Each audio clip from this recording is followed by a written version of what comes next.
derivative still. There she is.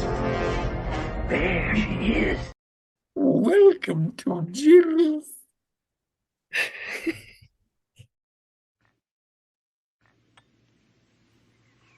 Good tea. Nice house. Hey, hello. And if you can't believe it, it's a Friday once again. Greetings and felicitations. Hello and welcome to Plumik Tea Time number 146. Don't mind my phone. Today we're discussing the movie that took down TriStar Pictures and won 3 Razzie Awards in 1992. We're discussing yeah, that's what I lead with. We're discussing Hudson Hawk from 1991. And if you want Looney Tunes or Roger Rabbit, but with no animation, this is your movie. But also with cartoon sounds. Yes. They're just this movie is just really great. It failed spectacularly at the box office, but of course this is one of those movies that becomes a cult classic later. Time is much kinder to it. It aged better than it was, and it's definitely very memorable. Whether you like it or not, it'll stick with you. And it was Bruce Willis's passion project, something he always wanted to do, and something that it's surprising it developed over time. These characters lived with him. It's Oh boy. and he had some help writing it, right? And it well, and if you want to say the writing's bad, you're right, but somehow it still works, right? And I'd like to say hello to Gavin. Gavin was here at 9 a.m. Hopefully he returns. Actually, he did. There he is. Hi, Gavin. Hey, Gavin's here. Hey, Gav. And Jamie's here too. Hi, Jamie. Mm-hmm. Oh, Gavin says Scotty is looking very dapper. Why, thank you. I could be swinging on a You star. do look. Wait a minute. You do look very dapper. I'm just now putting on my glasses, so I'm still getting. Well. I'm still getting up. Thank you for having me today. Thank you so much. Yes, I want to welcome Retro Nerd Girl here, and every once in a while we get together to talk about a movie. And today, of course, we're talking about Hudson Hawk. And how are you doing today? I'm other than very waking up? good. Yeah, just really. I'm usually not up this early because I do work late, but I'm on the late shift. But yeah, this is a pleasure. It's been a while since I've been on your channel, so I'm really happy to be back and hanging out with you two. You guys are so much fun, and this is a fun reason to be hanging out with you for sure. And Yeah, definitely. It's a chaotic movie that it definitely keeps on going. One of the things that started to bother me was one scene would be bright daylight, like it's like early in the morning, and then the next scene is late at night. What was going on with that? I want to know if anybody knows what's going on there. I didn't really have a chance to research everything, so anything anybody knows in the chat or panel, help me out. Oh yeah. I Well. was completely confused about so much of this, but I took it. It is. I was actually taking notes in the beginning of watching. So I'm taking notes and looking at it, very studying everything, and then at some point I was like, you know what? Why am I taking notes for this? Just enjoy. Well, yeah, exactly. I have to take notes because it's my channel. But yeah, it's very convoluted. You've got villains on the government side, corporate side, and then gangsters. It's everything. Yeah. They all get together. It actually has sort of like the bones of something brilliant. So it's not all out, kooky, but it's like, wait a minute, this could get really good. I mean, there's a gang of people named after like candy bars. I'm like, oh, the candy bar gang. That's Like, fine. I alternate between calling them the Candy Bar League or the Candy Bar King. I know. And I was like, where are they going with this? And I was waiting for the punchline. Yeah. But There's a lot of setups, that not was as it. many payoffs. Oh yeah, that's it. It's totally true, and it is a movie that is required to just embrace Mhm. cartoon logic. Yeah. And I think that part of the reason that it didn't do so well when it first came out is that Bruce Willis was Action Man, and Yes. then he did this, and it's like, are they singing? And so that's what I heard when I first found out about this movie. It's like, and then they just out of nowhere start singing. And I was like, and so I saw the movie and I was like, hells yes. Yeah. It's not out of nowhere. It's not. Yeah, it is. It is sort of out of nowhere, but it's instead of it makes fun of itself when he says, "Haven't you ever heard of a watch?" Like, Yeah. Yeah. so it's self-aware, lampshades it at least, but the whole music thing was something Bruce Willis wanted it to be. He wanted it to be a musical and a comedy, not only an action movie. Yeah. Well, and and you, I go ahead. yes. Go, Well, go right ahead. I was just going to say, like, you guys knew that Bruce Willis had a blues band called. Yes. I know he had an album called The Return of Bruno. And I've heard, and especially when he was filming the Grindhouse movie, Planet Terror, they would all hang out. And Bruce Willis, who was in that movie, he was just like, okay, well, I'm going to perform with my band now. And this is something that I think was a passion project for Bruce Willis simply because he was such a fan of music and it incorporated into the movie. And I love the sense of humor of it. I remember seeing it on VHS. And it inspired a lot of my musical tastes. I love Swinging on a Star and Side by Side. And I branched out into like Bobby Darin and Bing Crosby and things like that. Just like I adore this movie so much. Is it good? Well, I'll leave that up to you. Well, Was this movie the reason you like that kind of classic genre of music? Yeah, those like standards. Yes, Yeah. this is what really introduced me to it. Yeah. When did I want to say hello to. I want to say hello to John the Beagle Dad, and then Russian Nerd Girl. A question? Yeah, I was. Oh, hi, John. I was going to ask you, how old were you when you saw this? I would have been about, because it came out in 91, allowing for the 6 month to year before it gets on VHS. I probably would have seen this in about 92. So I would have been 14. Oh, that is so lovely. I love when, you're like at a really young age and you're inspired by something so much that it actually like, forms these like permanent kind of roadmaps to go explore. I love that. Oh, Yeah. like Danny Aiello. I would say James Coburn. James Coburn, yes. I know. Like it's a star-studded cast as far as I'm concerned. I think that Richard E. Grant, this is the first time I ever saw him. Yes. So this branched out not just in music, but also in the careers of the people on screen. And then later on finding about Michael Lehman, who was the director, and then finding out that this is Stephen D'Souza, who was a writer for Die Hard 2, possibly, I think Die Hard 1 as well, and then went on to direct Street Fighter with Jean-Claude Van Damme. Like, there is something about this as being a ground zero of awesome. And so I love this movie. Is it good? Doesn't matter. I love it. Also, the soundtrack that is also by somebody who does other Bruce Willis productions. Michael Kamen, who certainly did Die Hard 2. Yeah. Hello to Canadian Spider-Man. The singing was just perfect, he says. Canadian Spider-Man. So good to see you. Gavin says, I saw it on VHS. Should have noticed that it was the only video on the new releases shelf that hadn't been checked out.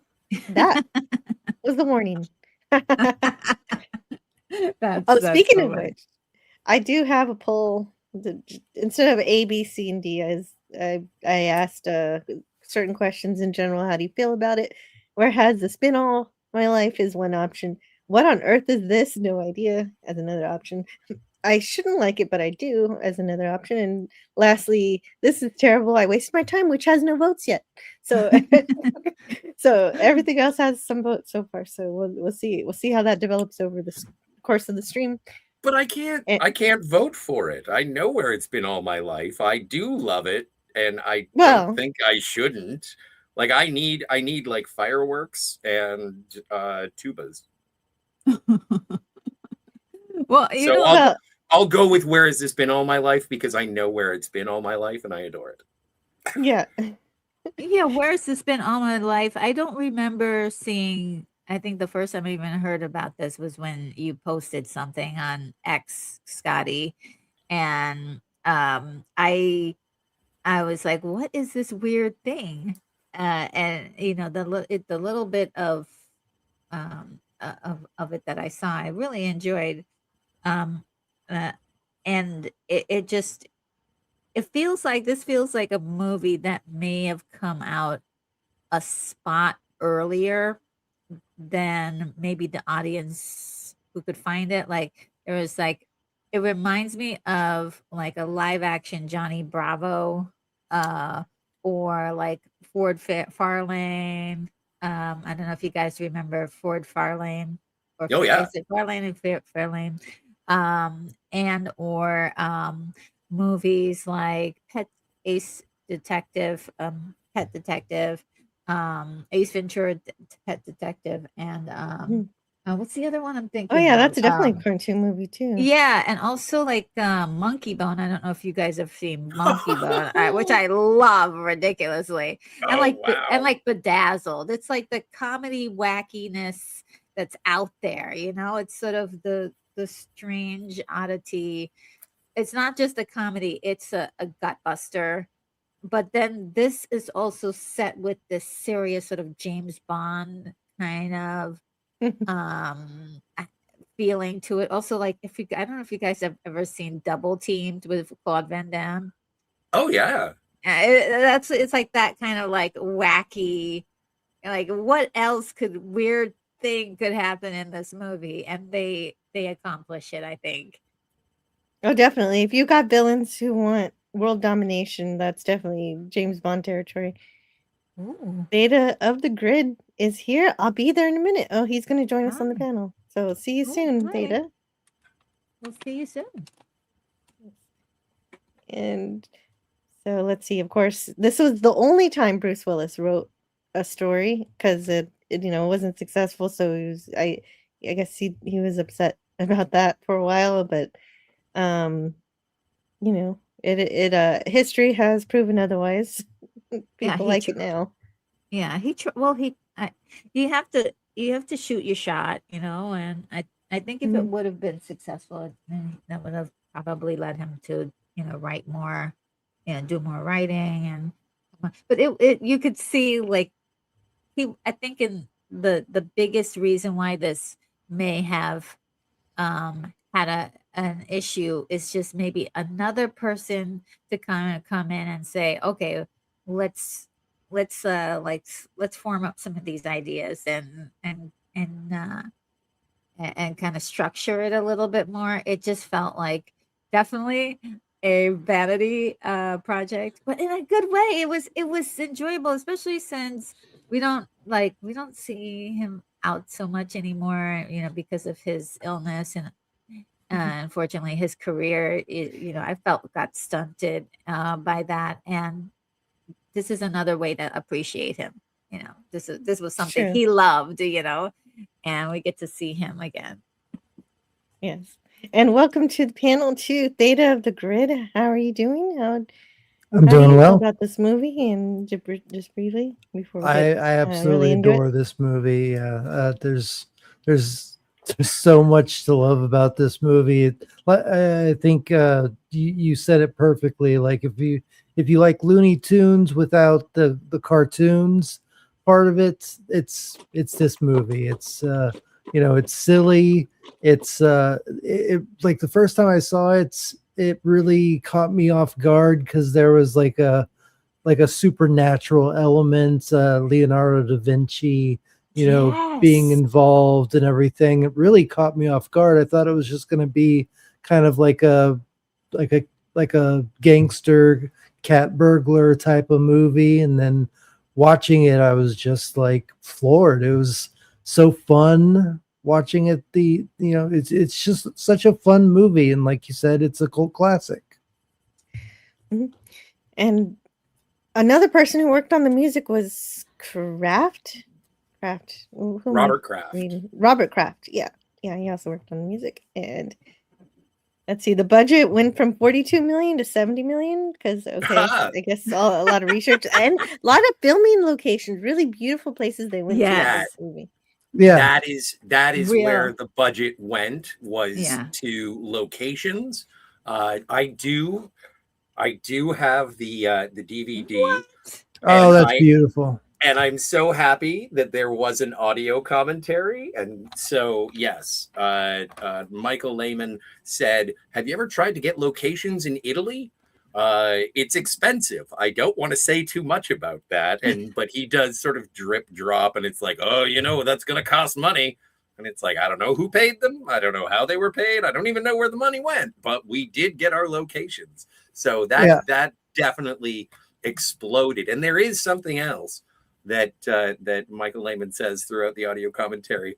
Whenever he sort of gets, he says he's not going to spill tea in terms of a lot of the stuff. I know that there's been discussions, and we'll talk about it, but I only know sort of we're spilling cappuccino today, so yeah, we are spilling cappuccino today. But with like there was retouching of like hair, because Bruce Willis, obviously, as we know now, went bald, and so there was a lot of stuff to try and maintain his hairline, or at least cover up. But even though he was balding, he still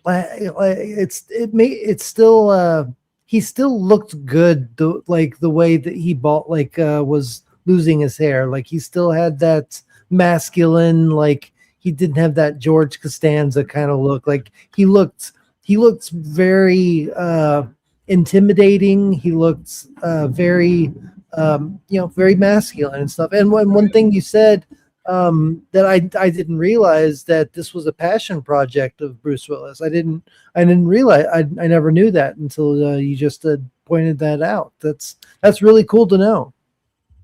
Yeah. Yes, that's true. And Istophobos wanted people to know about that. Don't forget the bald spot story, he said to me. I think I knew one of the guys that had to hand paint the negative. Oh, gosh. So he also sent me an article, but I can't read it because I need to subscribe, and I'm not going to subscribe. Well, and also it is, Please, I think it was subscribe here, though. I think it was around when Bruce Willis was promoting The Kid. Which is and North. Yeah, I think it was around there, but he was on Letterman promoting The Kid, and he came out, and that was the first time that he had sort of publicly revealed just fully shaved head. And Dave said, "Oh, this is a new look for you," and he was like, "Yep, this is the 90s comb over. Just shave it off." I give this movie a solid 7 to 7.5 for entertainment. It says Spidey. Yeah. That's very fair. I agree. I like Canadian Spider-Man. Yeah, that's perfect. Because there are lots of faults. It's just fun. Oh, yeah. I mean, it's a silly movie, but it's made to be silly like that. I mean, that's what the entertainment factor is for. There's all the candy bar club or whatever they are, Snickers, Kit Kat, and all the other Almond Joy. I mean, they're all named after the candy bars that they eat. I mean, it's silly like that. It's almost like Buckaroo Banzai in a way. Well, it's silly, right? Yeah. But at least they aren't the disease club anymore. Yeah, exactly. Can you imagine spending a year being called chlamydia? Yeah, that's one of my favorite lines in this entire, and I've got a bunch of favorite lines in this movie. Oh yeah, it's filled with quotable lines. Hey, mister, are you gonna die? Oh, and isn't that lady who says that? What's her name? She's the Playboy bunny, or was Playmate of the Year. Playmate of the Year. Oh, Which, even more. the comedian woman, right? Well, not Sandra Bernhardt. No, Oh, not Sandra Bernhardt. Okay, that's who I was thinking of. when Hudson Hawk falls out of the ambulance and he's going and he's like, "How's my driving? 1-800. I'm gonna effing die." He's like, yeah. and then there's a lady who leans out, and there's more to it that was deleted as. But again, I don't understand why they deleted so many scenes because this thing is tight. It's only like an hour and 40, but Yeah. But there's a bunch of deleted stuff which we'll get to as we go. But I need to rewatch it sometime soon. Oh, dude, I watched it twice yesterday. Once with the audio commentary and once without. I was so happy. But I was you watched it twice. Thank you. Oh yeah, I have to watch it twice. Canadian Spider-Man says, Bruce Willis doesn't take himself too seriously. That's why we love him. And yes, Brogu's here. Hello, Brogu. Hey, Brogu.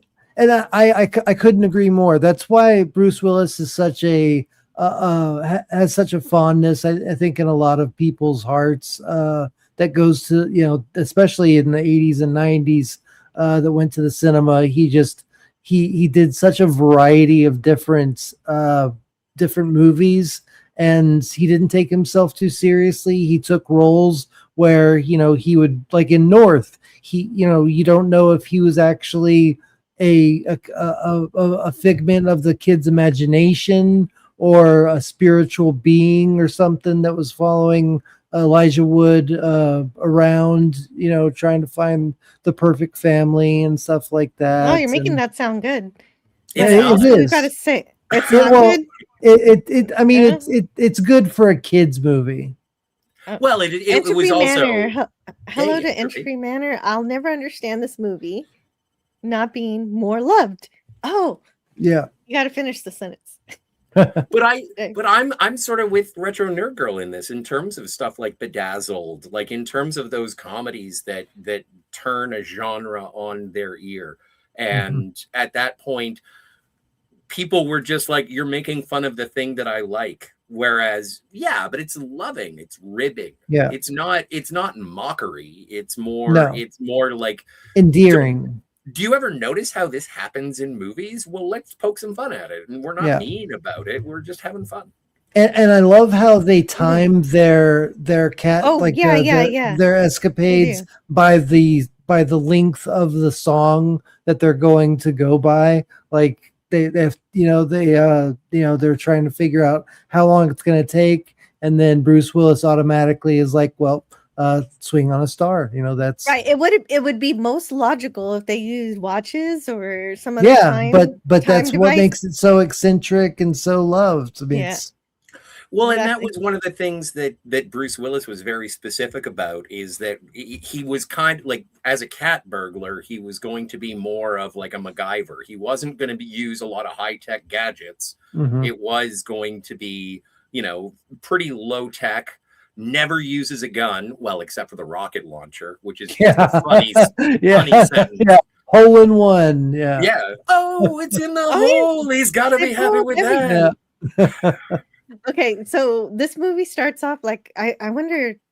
Shrek starts off like this too, so it's a fantasy right away, because you start off with the storybook, and immediately we're looking into the past. It's Leonardo da Vinci, but not really. That's what really caught me off guard. Yeah, because you've actually got people testing his flying machines. Nobody ever tested his flying machines. And then he just pushes that guy off, and that guy's like, he was never actually an alchemist. Like it's like a theory. Well, he never. I mean, is he never actually turned lead into gold? Yeah, exactly. Despite any kind of interest he may have had. I do have to, before we get into the story proper, the narrator of the film who bookends the story, that is Robert Conrad, who you would remember from Jake and the Fat Man, but also the narrator from Rocky and Bullwinkle. Oh, okay. I would know him better from Rocky. Yeah, you're right. Me too. I do know that name, but I would have never been able to place the voice without that description. Well, he was quite a bit older at this point. I think this is one of his last performances, and even just in voiceover, kind of like what's his name? The War of the Worlds guy. made the best movie ever, Orson Welles. Orson Welles, And yeah. and so this is sort of his last He was battle. also Unicron. He was, yes. But Unicron. but yeah, this is the last huzzah for Robert Conrad, or at least one of the last ones. But I do really adore the fact, and I found out about this when we were talking about the first 10 episodes of Rocky and Bullwinkle, and I was like, oh, Robert Conrad, he was the Well, narrator that makes on so much Hudson sense. Hawk as That's well. him, because he sounds so playful or kind of drunk. I don't know which. And Maybe both. Yeah, exactly, both. and so actually I was kind of confused when I put on this movie. Did I put the right movie on? Is this the right movie? It didn't feel like what I expected either. And Yeah, it took me by surprise too. It's been probably like 15 years since I've seen the movie, but it still sticks in my head. It's that's how good that's how memorable it is. It's just a different type of movie that you don't really compare to anything else. It's true. I really can't. At least I can't. So it's all about how he was supposed to make this bronze statue, this giant statue. It never got made because they didn't have enough bronze because of the war. And that much was true. And then, of course, that he did make a clay statue.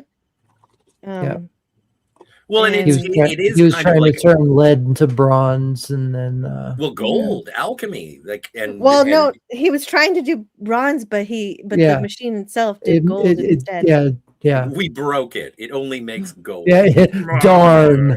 You gotta make your horse out of gold now. Man, my machine. I tried to make bronze, but damn, it only makes gold. It's a failure. It's useless. It's useless. Failure. Just scrap it all. Yeah, you sound like a Ferengi. Oh, it's just useless gold. Gold pressed latinum. Yeah. But this is just the shell to my latinum. But this is sort of like, for the layman, no pun intended for the director, but for the layman, this is sort of just walking around a Leonardo da Vinci museum. Like, it goes through everything. It goes through the alchemy, it goes through Mona Lisa, it goes through the flying machine, and it's just like, oh, okay, yeah, no, I somewhat remember Leonardo da Vinci. He's just not a Ninja Turtle this time. Yeah. Well, so they have some things that are from his real codex, but then some things are fantasy, like the alchemy machine and everything. Mm-hmm. And Andy McDowell is a very interesting character in this as well. But I'm sure we'll get to that. Her for sure. Yeah, but for now, we've got the mirror crystal that powers the alchemy machine. I thought this was especially cute. I was like, wow, they actually like put a design to this and everything. Yeah, I mean, it shows some care, and especially, I did love the beginning in particular. It just feels like a different movie altogether. Exactly. Like, what's this? I thought we discovered something. That was going to get into the lore behind, like it was going to create some sort of deep lore. Like he was connected to Leonardo da Vinci, like we'll find out, like Hudson. Like that's what I was thinking the first time I watched this. Like, so is Bruce Willis's character Hudson Hawk a descendant of Leonardo da Vinci, or what's going on here? Logical conclusion, because there's a lot of heavy Italian themes here that go to Rome, and he's supposed to be Italian, and we got and we'll get to the Mario Brothers, but first, we've got this prism that is generated by the alchemy machine, and it was really Isaac Newton that was really into prisms, but I kind of like this anyway. Well, and the special effects for this were done by ILM, Industrial Light and Magic. Yeah, looks great. Yeah. So ILM is the one who colored in Bruce's hair too. Better than the special editions of Star Wars. Even I think that the production designer for the alchemy machine, he had worked for James Bond Productions, and so this was an actual working thing when it just does its alchemy. This Yeah. is my It looks this is fantastic. me I loved miming it. alchemy. This Yeah, is what I this love is. this too. This is like Pink Floyd in his eyes. Yeah. Yeah. Oh yeah. Wow. I do love the design of the machine that they could that they It's like construct a flower. for this. Yeah, Like it a looks lotus like a yeah, exactly, like an orchid or something like that. Yeah. It looks very sophisticated and beautiful. Yeah. And it comes back later. It's one of Yeah. those Yeah. and also revisiting all of Leonardo da Vinci's. I was going to say Leonardo DiCaprio's inventions. Yeah. And this is really, it looks really expensive, this part. I mean, I thought, I was under the impression there was going to be like a little bit more to do with this part of the history. And so this is where I was saying there's so much potential, and for like a deeper story and more like, oh my God, the bones on this is so good. And this is one of the higher end parts, I would say, that actually like elevates the film. Yes. Yeah, I would say, I would definitely say. And Leonardo, he's just such an interesting character in real life, and then they portrayed him very nicely here. And they always say, like, with any entertainment, like the first 30 seconds to the first 5 minutes, like that's like, if you're not hooked by that time, then you're not gonna you're most likely gonna not be interested in watching the rest of the movie. But this movie goes right into something like you're not expecting at all, and it asks you a question without actually asking the question, and you're sitting there thinking, like, how does this connect to what I've seen in the trailer? Like, how does this connect to like modern times with Bruce Willis being a cat burglar and stuff? Like, it just kind of blows your mind, like, and you want to connect the dots. Well, and the castle that you can see, that is a real castle outside of Rome. I believe it. Again, it's when they talk about the ballooning budgets, it is a matter of securing these locations. And when the most impressive one shows up, I'll let you know. Okay. Well, yes, and this horse, he actually did make the clay horse, but it got destroyed by I think French soldiers, and so it gets to exist in this movie. It also gets destroyed, but it's a little later in the timeline. And like you said, we'll also meet Mona Lisa and find out why she didn't open her mouth when she Yeah, I forgot about that, but yeah. I love the reaction from the actor who plays Leonardo da Vinci, and he's just like, nah. Yeah. That's Stefano. There she is. Yeah. Yeah. Oh, He hasn't that's drawn her great. mouth yet. Go, a great still. Love it. Yeah. Pretty good. Joe would love to explore Rome. Yeah, I would. I think Spidey's been there.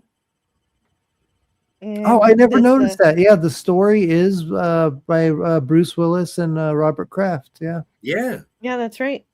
And so Leonardo, he did have some neat glider designs and flying machines, but nobody ever tested any of these machines. Because they didn't really have the right materials back then to actually effectively do this. So it's fun it's obviously more fun that the gliders do fly. And I'm sure, people have made these with modern materials and they do fly. Yeah. They just couldn't back then. Yeah. Well, and the flying machine is a practical model. It's not a full scale flying machine, but they did actually make a glider that could do that. And then there is the transition into the Hawk. Yeah, exactly. Which I like, that is just a transition between what was and what is. Yeah, in the very beginning, I love that transition.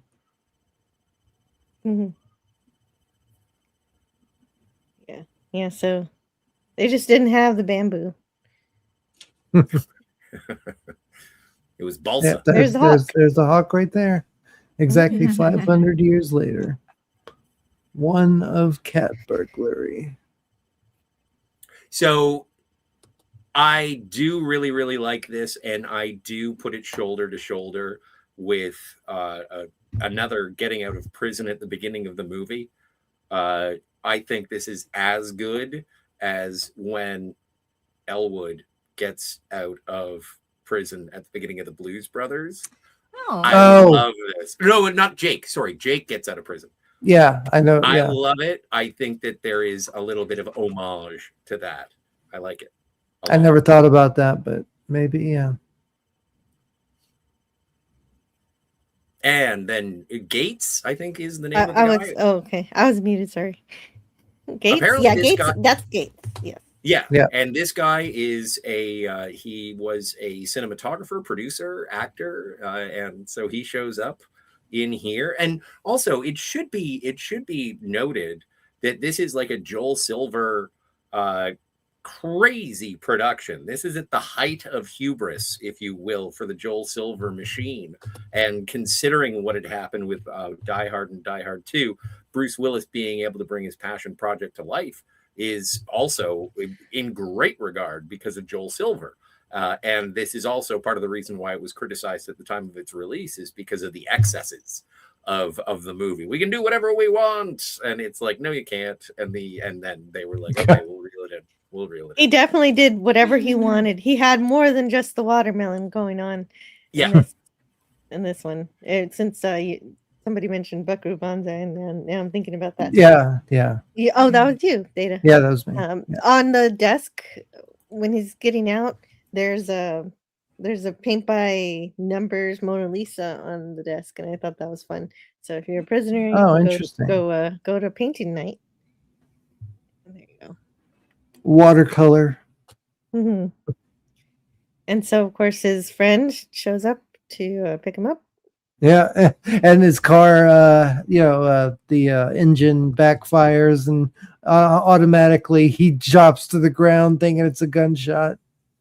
Yeah, definitely. Oh, I almost thought he tripped. Okay, that makes more sense.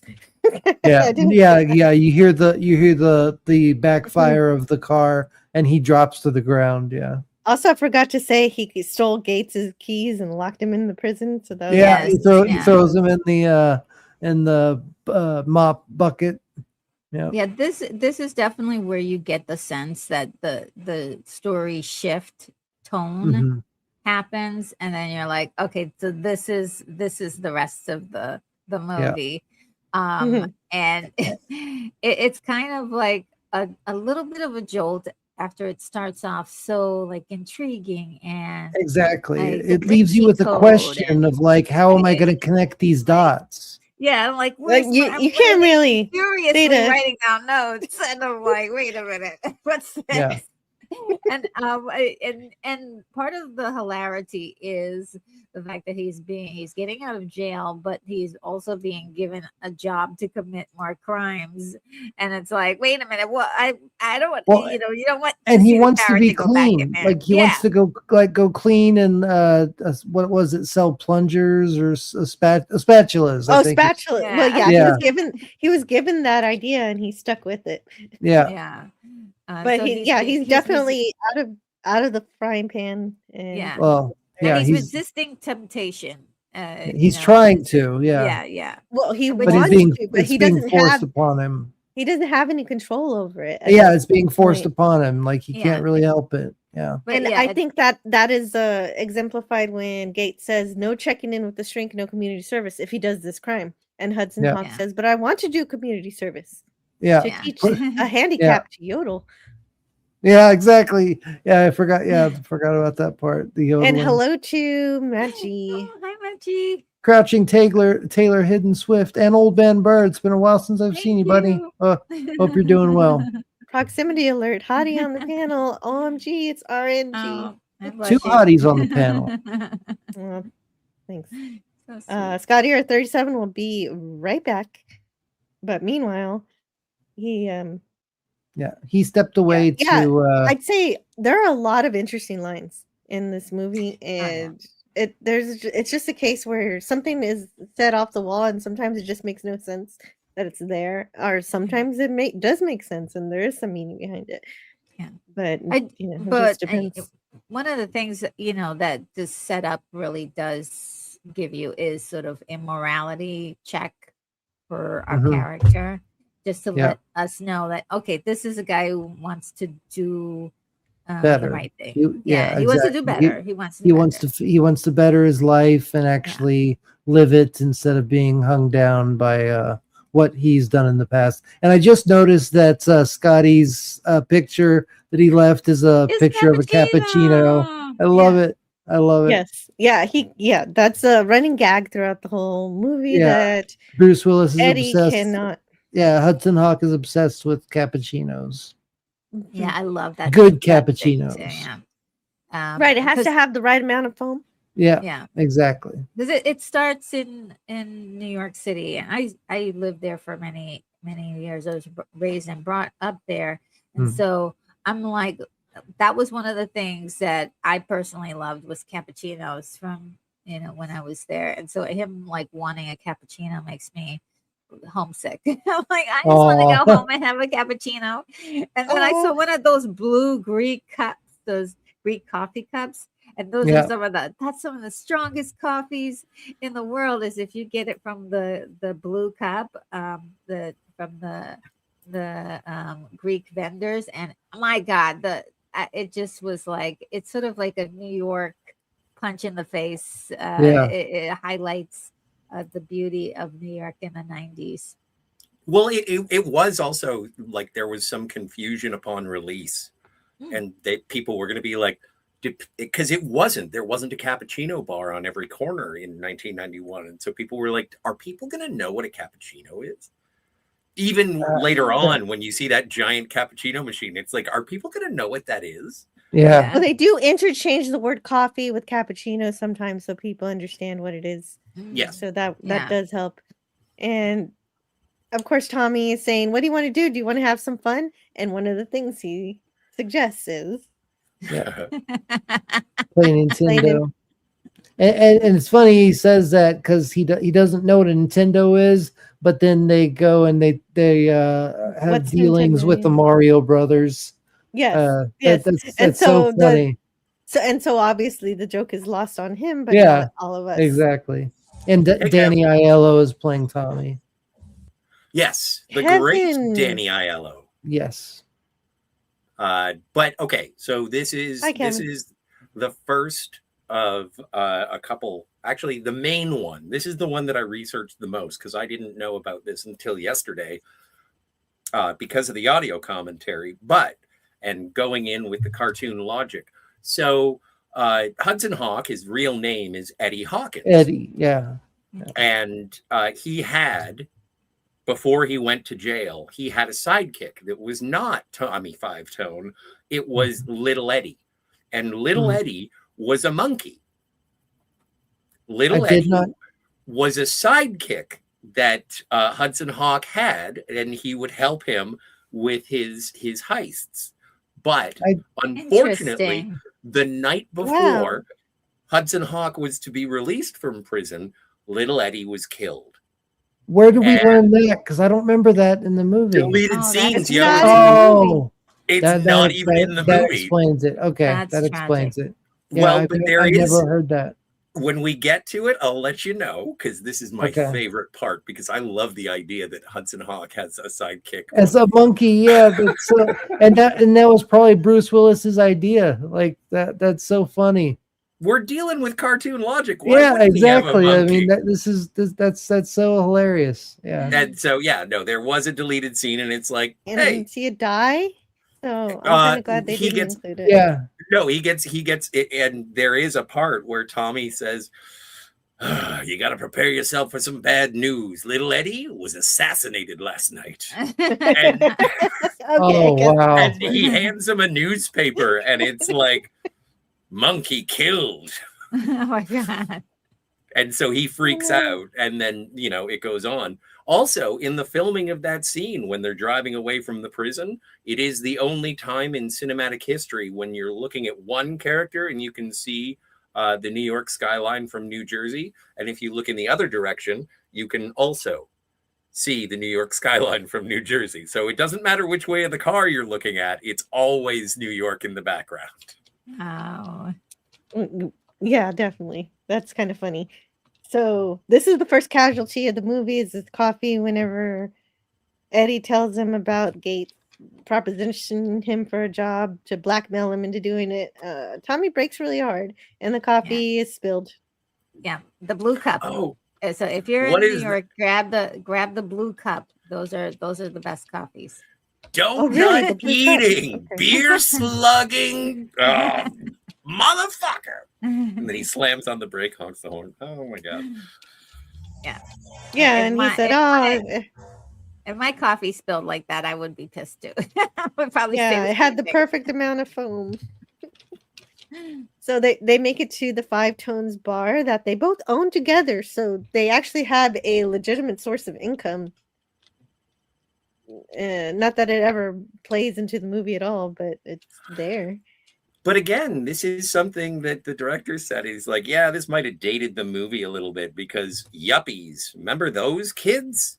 Well, it's almost the same thing now with the hipsters. So True. Yeah, but hipsters are different. Yuppies are They're capitalistic. different, but- Hipsters are sort of beatniks, but later. there's a Well, relation. I think both terms are probably not really used so much anymore. Like hipsters are, I would say early aughts more. than Well, what's even the deal now. I with would say so. reindeer goat pizza? Reindeer goat cheese pizza? Yes. What's the reindeer part? Is there... Goat cheese is actually pretty good. Yeah, it is. Yeah. But it's also I when bet. if you're in, I guess, And healthy for you. Hoboken, because that's where Five Tones is. Yeah. Is that it wouldn't be something common in 1991. Now, by the time you get to like 2003, reindeer goat cheese pizza, totally everywhere. But Well, what kind of reindeer is it? Is it like reindeer sausage or what exactly? well, it could be like venison or what have you. Yeah. I Never mean, heard of it. okay. No, me neither. I was wondering if the Canadian Spider-Man ever put any deer on a pizza, because I know he's been hunting this past season. Well, So that's one thing I wanted to ask Spidey. So I'm so glad he's here and that I can ask him. So essentially, this bar has changed, and none of the original regulars are there. Nor do we ever meet these regulars. Hudson Hawk makes me feel like, oh, all these great people that we're going to meet later, and I was excited about it. And no, we don't meet them ever. well, and- and Jill, sorry to Yes. interrupt, but Old Man Oh, Bird yeah, is but- here. Yes, Stream he is. Elements has Yeah. has Tip. announced Wow. his support, which is delightful. Thank you. Thank you so much, old man. Old Man Bird. Bird. Oh, And- okay. And this is Because- also the part where we meet one of the Mario brothers, played by, if you could play the clip. Oh, played by. Oh, okay. Yes, I can play the clip if we go over here, but Theta might be knocked out, so don't fear if you're Okay. knocked out. We'll bring you back. Theta. Yeah, we'll bring you back. Yeah, I knew it would happen. I'm back. Yay! You guessed it, Wait. Frank Stallone. Oh, I love it. It's like, what is he doing in the movie? And he's actually not bad. He's Yeah. great. He's Yeah. great. Yeah, he is. Wait, I we would should say have I one would more say it is season the of- best Frank Stallone performance in the history of cinema. I would agree with that. Yeah. Yeah, he's really good in this.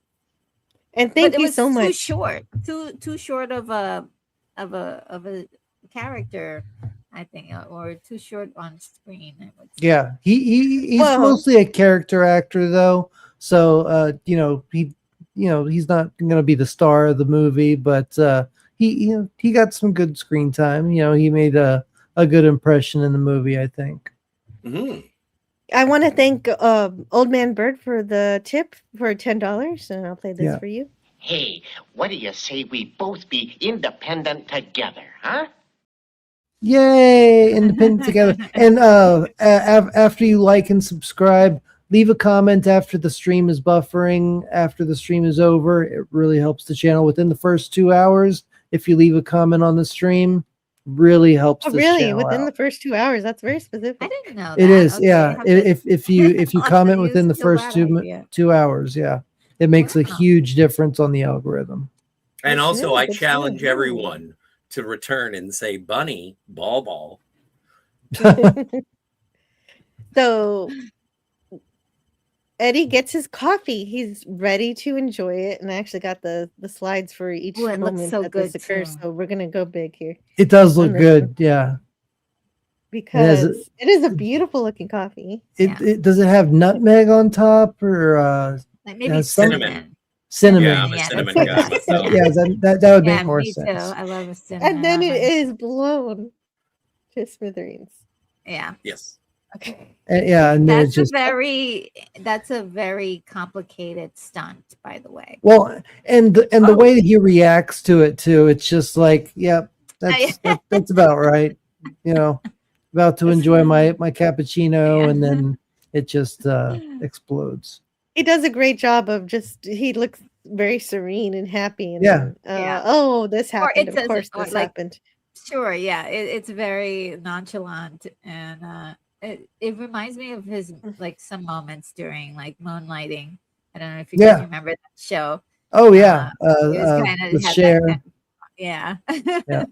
Yeah. Another thing I wanted to say is that nobody screams or ducks for cover because somebody No. Yeah, just fired exactly. a It's gun. like this happens every day. But he did have a silencer on, so that they're going with like the movie Yeah. the movie idea that's the silencer is actually like a Silent. complete silence. Yeah, exactly. Well, Uh, and That's that's not how another they way the work. movie. Yeah, that's not how they work. It's another way this movie is a cartoon. Yeah. And Well, and- as Scotty said, we are meeting the Mario Brothers. Yeah. and Yeah. Retro Nerd Girl, in terms of how this had influenced me, still does. This is the movie that made me be like, what is a cappuccino? I want one. If it's good enough for Hudson Hawk, it's good enough for me. And I drank, like I'm sure that I would be taller if I didn't drink so many. That was my Cappuccino. favorite. Yeah, cappuccino. I did. Yeah. I started drinking coffee when I was 12, so that's Oh, just wow. Yeah, but you're 3 That's- apples tall. Yeah, that's true. Too. Yeah, there you That's go. true. 3 apples tall. I've never heard of measurement in fruit. Oh, that's funny. It's a Oh, Smurfs you've reference. never read 10 apples up on top. No, I haven't. It's a kid's book anyway. Reindeer sausage. I'm not going to continue with the questions I have for that. Okay. Brooke. Different Any channel. Spider-Man? Venison. Oh, that sounds so good. Reindeer Yeah, he has play. smoked venison, but he's never had reindeer. I mean, I've never Oh. had reindeer either, but smoked venison, jerky, delicious. Yeah. Mhm. This is for Old Man Bird and anyone else that appreciates me, which is very few people. I appreciate you, Brogu. This is the way I have spoken. Yeah. You know what? And just as a complete tangent, Grogu is probably going to talk. I'm calling it now. Oh yeah. In The Mandalorian and Grogu, Yeah. he's finally going to say something like, "May the Force be with you." No, he'll probably say something like Mandalorian or What, like, Some- look who's talking, where we only yeah, hear Bruce yeah, where Willis's voice. Bruce Willis and who plays the girl kid and Percy. look who's talking to You mean? Oh no, that's the mother. Sorry. Yeah. It was yeah, no, Kirstie Alley and, Roseanne was in Look Who's Talking too, but it okay, was Roseanne, Joan yeah. Rivers at the end of Look Who's Talking. That's what Okay. confused me. I was expecting Roseanne's voice because I just watched. Last night I wanted to watch a Bruce Willis movie with my 7-year-old, but I wasn't going to show her Hudson Hawk, so I showed her Look Who's Talking, and Yeah. she liked it a lot. And at should the watch end of the movie, the baby does say "Dada," and Yeah. and that's like actually speaking as in the baby voice. Yeah, And so that's those were good movies back in Gonna the happen day. with Grogu. Back that and 3 men and a little and a baby and 3 men and a little Oh, lady. yes. I gotta see. I gotta review 3 Men and a Baby. I love Leonard Nimoy directing. I've Yeah. I've reviewed 2 of them. Now I need to review the 3rd one, but I probably won't be doing the 4th one, the one about the good mother. I'm not gonna do that one. You drink coffee What? at 12? Jack Daniels at 14. No, no, no Jack Daniels. Although when I was 16, my grandpa gave me rum and eggnog, and I hated it. Mm. I was like, oh, what is this? Yeah, 'Cause, like, I'd never I'd had rather have liquor before. eggnog without liquor myself. I don't drink, so yeah. And then Tiger Stripe says, I don't understand how you get to an X point where you review Hudson Hawk. Hawk. Well, That's the that's my joy of knowing fault. Scotty R37. It is Yeah. my fault. That's how this happened. Again, this is one of my It's a a great feel-good pick. movie. It's a great pick. feel good for me. It is Yeah. something that just makes me smile. It doesn't make a lot of sense, and we'll No. get to another point post heist where it's just like, yeah, no, this doesn't make sense. Does it break the movie? Not for me. Yeah. Well, the Mario brothers are adamant that Eddie do this caper, that he has to go to this auction and steal something. And so he just basically has no choice. He's told he's going to be put back in prison if he doesn't do this, because I guess this is the mafia element of the movie. And Caesar gives him the instructions. You put and their his thing probation in this officer thing. and his probation officer is basically corrupt anyways. Mhm. So I mean, he's screwed either. You know, he's stuck doing it. Like there's nobody he can go to get out of this. Yes, and then Tommy comes around to back up his friend, and eventually smashes the bottle on Anthony Mario's head. Yeah. Which should either kill him or give him a serious concussion. Yeah, exactly. But, And then they just walk off with them like, he'll be all right. yeah. Yeah. So, there's an interesting line. Oh, but before we get to the interesting line, there's been a chat that's highlighted.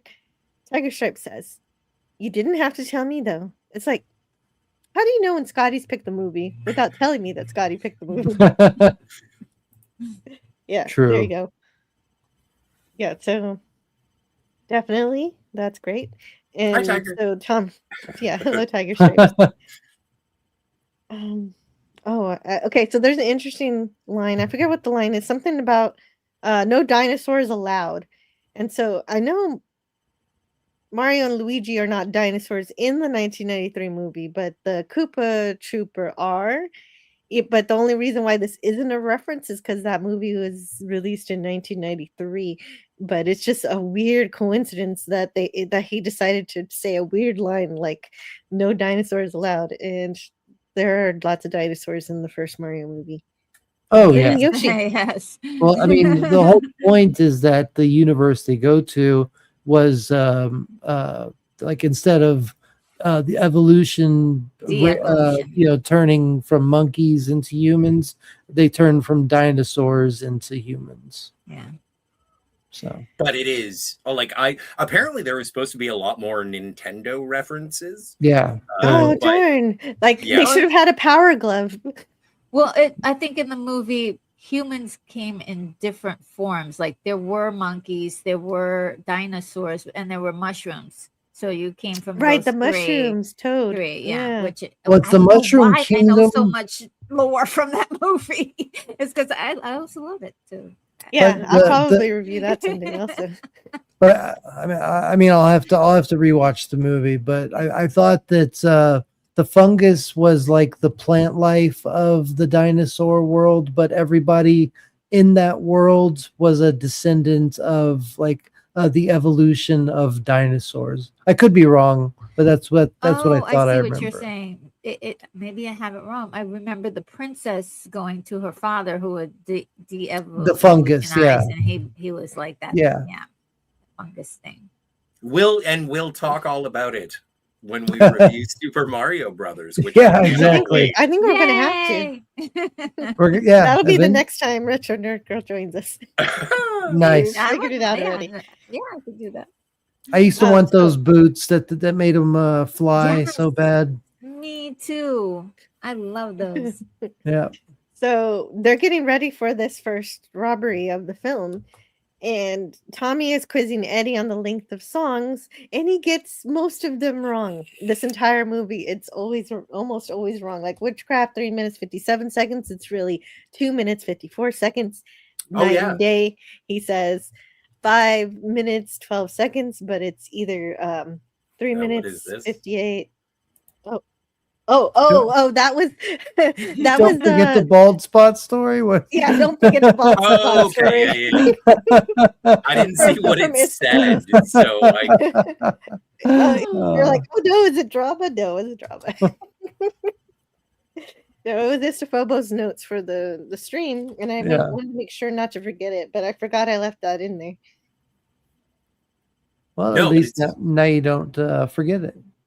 well, and it's Hit the road, Jack is not 5 minutes 15 seconds. It's only No. 2 minutes long. Yeah. Although I really like that song. but again, I thought it was. Oh no, please. Well, one thing I thought, and I did take some notes at this point, was that Nice. the whole idea of them using songs as sort of like timing grids, like, so even though the heist is, whatever, so much seconds, they know that probably there's a certain amount of time to do something, and then a little bit of extra time to dance. Because we get that. Exactly. They do take time to like do a little jig, here and there. Yeah. Okay, so when he says how long the song is, that's not how long the song really is. It's how long their production of the song is. True. Because they have That makes sense. Off screen, Richard Nerd Girl might be saying that they have made a choreography for the song. Exactly. And that is the lines up with timing. the movie. Yeah, that's actually a really good theory. I like it. I do too. And Yeah. so, I'm all about theories on my channel, so I like it. I The definitely other like it. beautiful thing is that they both can sing. Amazing. Yes. I was like, wow, look at these voices, which is part of the clip that you showed on Twitter. And I was like, wow, I did not know that they both could sing so well. So Oh, absolutely. And for the songs that do show up, there is a soundtrack that was done with a full arrangement. The two big songs that is Swinging on a Star and Side by Side, and you can check them out on YouTube. They're on YouTube. Yeah. And Yeah, Bruce Willis from the was in a band for a long time. Yes. Yeah. Yes, No, there's also thumb handcuffs, like thumb cuffs, which are a real thing. Yes. Yeah. I did get a pair of thumb cuffs once. How long did it take you to get out of them? Horrible. Well, I had to use a key. I'm not Hudson Hawk. Okay. I'm not that cool. Okay, so their Mac the Knife choreography takes 4 minutes and 17 seconds. The song only takes 3 minutes and 4 seconds. I have these in my notes, so I'm gonna read them. Okay. Even though I like the idea, but I Only Have Eyes for You is 3 minutes 22 seconds. This is the first time that they're actually accurate with the length of the actual song, with 3 minutes 21 seconds. Is that the only song that they get? I think they get two right. Perfect. Okay. Yeah, I think they get two. But also, don't you have to take into account their favorite arrangements? So there could have been, like, I know that Swinging on a Star was originally made famous by Bing Crosby, but I do know that Swinging on a Star was recorded by Frank Sinatra. I do not know the discrepancy between which one. The timing is closer than, like, it's not going to be a 5-minute song, Scott. Well, no, but unless they sing it twice. Unless you have a big dance number in the middle of it, which exactly. makes sense. What if it's from a movie? What if it's from, like, the Bing Crosby story or some such? Yeah. I don't know. I forgive it because I didn't know. I think we all forgive it. We're just pointing out. Fair enough. Yeah. You're right. I shouldn't be so precious. My precious. Let's see. This is a documentary. Canadian Spider-Man says Bruce Willis is one hell of a blues singer. He is. In fact, get his tape cassette, Return of Bruno. Yeah. I have a copy, and it rocks. I agree. Agent Man in particular is fantastic. It I've really never heard that. It is. Well, Bruce Willis back in the day, he was on fire. He was doing all sorts of stuff. I mean, he was action star. He was a comedian. He was a singer. Didn't he play the saxophone too, or some kind of I instrument? know the may be harmonica right. for The sure. harmonica. That's what I was. Okay. I knew it was some also- kind of wind instrument. Yeah, and I'm not sure exactly when that happened, but they had the Hard Rock Cafe that Yeah. he did with Stallone and In the 90s, yeah. With Arnold Schwarzenegger. And, yeah, and that was like, they were big. They were so huge back then. yeah. They were just huge stars. It was like the trifecta of Yeah. action stars based on what had been going on. And yeah, no, and again, yeah, you're absolutely right with the Hard Rock Cafe being rolled out nationwide, international locations. Yeah. Yeah. Like there is still a Hard Rock Cafe in Niagara Falls that I can go to. I don't know of any others. Oh, I didn't know that. I remember I went to the in one in Canada. Vegas. Whoops. Yeah. Oh, I never started the Rumble stream. You have to do that manually. Darn it. Okay, Yeah. well, I'm gonna take Yeah. that one off.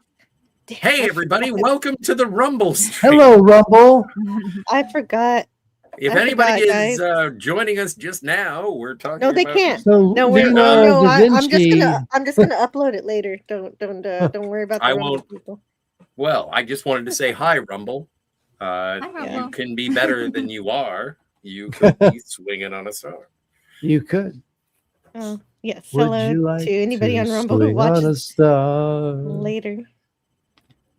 Oh, it's so good. I love it. Goodness. I knew I forgot but this something. is the thing. If you're going to talk about the length of the songs, I love how Swinging on a Star starts off like with a timpani that is a metronome. It's like doot doot doot doot. It does telegraph the fact that they are using this for timing, and Yeah. I love it.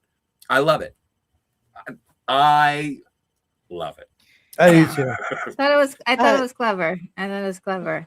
Spidey Yeah. says, I can confirm Hard Rock Cafe in Paris in 1993 had a picture of Arnie, Stallone, and Bruce hanging on the wall as owners. Oh, yeah. I Nice, believe it. that's cool. That's pretty fun. I wonder which one is still around, Euro Disney or Hard Rock Cafe Paris. I I have don't no know. idea. I've not been there. I've So never that's a been. good question. So they do a few more songs. They talk about Xanadu. Yes. He says 4 minutes Xanadu. 19. And I really that's what would. it I is. was like, oh, are they gonna do that? Because I wanted to hear. That Yeah. would be funny. Yeah, that would be awesome. If they got on some roller skates and did that. Yes. Well, he is on a skateboard at that one point when he's sliding Mm. around the Have you guys covered art- Xanadu yet? Yep. Yeah. Oh, we yeah. did. We did. Man. I I wish I did, were yeah. there for that one. I That's still a need great to one. watch it all the way through. I still haven't seen it all the way through, but It's fun. It's fun. I yeah, love I that saw. I movie watched so part. much. I watched most of the episode. Y'all did. But the actual song is 3 minutes 28 seconds. And then here's the real punchline. Tommy says Whitney Houston, Super Bowl 17. And Eddie Yes. says 7 minutes 17 seconds. Yeah. And Tommy says you're full of shit. And that's the first time that he called him out for this one. And this is true because she didn't even sing at Super Bowl 17. She sang Oh, at Super Bowl 25. Oh. And in Well, that, but she don't only forget, took- Hawk she had only been in took- prison. She Sure. only took 2 minutes and 25 seconds to sing the song. You full of shit. Yeah. See, that's also one of the things that I really like about this is the dynamic between Tommy and Hawk. Oh, that's great. yeah. It's like it is one of those. I don't know if Danny Aiello and Bruce Willis ever worked together again. I'm not sure. I can't think of They're it friends off in the top real of my head. life. Yeah. Yeah, They're friends and in real life. and the chemistry that everybody has throughout this movie, even like this movie rides on charm. It's Oh yeah. it's got so much heart and so many swears. People get their throats slit and Yeah. decapitated. Yeah. So Like, I yes, just- okay. Can we talk about that for a second? There was extreme violence, but then Yeah. it was like, oh, let's go on to the next 10 thing. It was minutes, like, yeah. it was Yeah. very, very much like extreme violence and then comedy right Yes. after. Yeah, I was yeah, like, that yeah. person There's just got killed. there's not a whole lot of mourning that goes on. No. No. Yeah, I mean, when like Red you or- said, it's Looney Tunes with real people, so Yeah.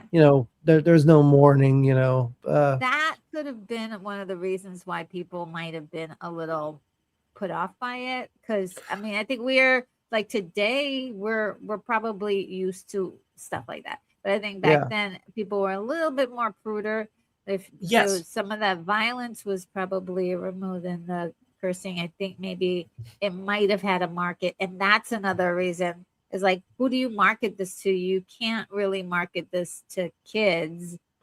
Right. But that's why it That's was. why I didn't That's show why it it was to a my passion 7-year-old. project. Yeah, it's too intense for them. But I was waiting for Tommy to stab Hudson in the back as soon as they got to the art museum, and he throws the life preserver on the other side so that they only have one exit. Like the entire movie, I was thinking like, okay, is this best friend of his like gonna stab him in the back? And I was waiting for that too. Well, The yeah, other shoe we'll drop. we'll talk about that later. But There's a bit of a betrayal, but not so bad. but it's not. Yeah, we'll get to that. But yeah, as soon as that happened, I was like, okay, this guy trustworthy? Like, there's something a little weird going on here. But well, it all Roku works. says Scotty swinging on a star also has the same tempo as the Crip Walk. Oh, that's an interesting. I'm not factoid. familiar with the Crip I would Walk. not- Yeah, I'm not familiar with Crip Walk either. I'll have to look that up later. So they're on top of the I'm a building, which Canadian. has the pool, and they still, I guess, the lifesaver ring or the buoy. Yeah, the life preserver, the life ring, whatever. And Tommy plays ring toss so that they could get to the other building. And Tommy thinks that if they don't do this job, the Mario Was it Brothers Tommy that will, threw it? That hooked it on? I thought it was Hudson. No, it was Tommy. It was Tommy. Oh, It okay. was Tommy. My And bad. he also says the Mario Brothers are going to relieve them of their testicles, in other words. Yeah, he does say that. Yeah. Oh no, Jill, come on, seriously, this is great because I love this. I love this friendly ribbing that happens between Yeah. Hawk and Right. Tommy. But he needs to make the hole a little bigger. Little for him. bigger. Yeah. You gotta lay off the pasta. And then even when Tommy is crawling across the buoy line from the pool, and it's like you gotta lay off the pasta. And and Danny Aiello just absolutely is terrified. He's like, "Stop messing around!" Yeah. It's not. Oh, it's just like they're both Endearing. in it to win. Yeah. But they aren't above busting each other's chops, and I like Yeah. that. That's friendship, yo. Yeah. I agree. And it That's also how makes I- for That's good how I But can it's call like- Jill 3 apples tall. I love her. There's Yeah. But she can't get on roller coasters. That's the thing. that's not true. I can she ride can't on get on roller coasters. This is not true. She can get on the teacups. Yes. Hudson Hawk and they okay. So, oh my God, this movie is ridiculous. Let's Yes. see this. Oh, Big So they Stan. Big Stan. Oh yeah, Big right. Stan. Big Stan and the little blue chair. Yes. Yeah. Oh yeah. And so so he's protecting the horse room here. I guess I don't know what else. to The call it. horse room. The The horse. stable. Well, I mean, it is. It's full of paintings of horses and yeah. And- I mean, and what else? Hudson Hawk, What else would you call it? No, picked horse the room. lock. Yeah. Oh, it's so good, and I like how he has that little thing that he has to listen, and then it gets too loud, and He has to turn it down. The turns Walkman. it down on his Walkman. Yeah. Yeah. And so those two guys, I think one of them the guards. One of them is Bruce Willis's makeup guy, and Oh, the really? other one is a production supervisor. And Oh, nice. so yeah, That's so cool. So- Michael Lehman said if they seem like they're not good actors, you're wrong. They are. Okay. He's You're wrong. protecting the crew and his friends. Yeah. So and, it's and, I cute. thought sa- they and were- saving they some were- money too. I thought they were okay. They weren't. They were They fine. weren't bad. Yeah. They were okay.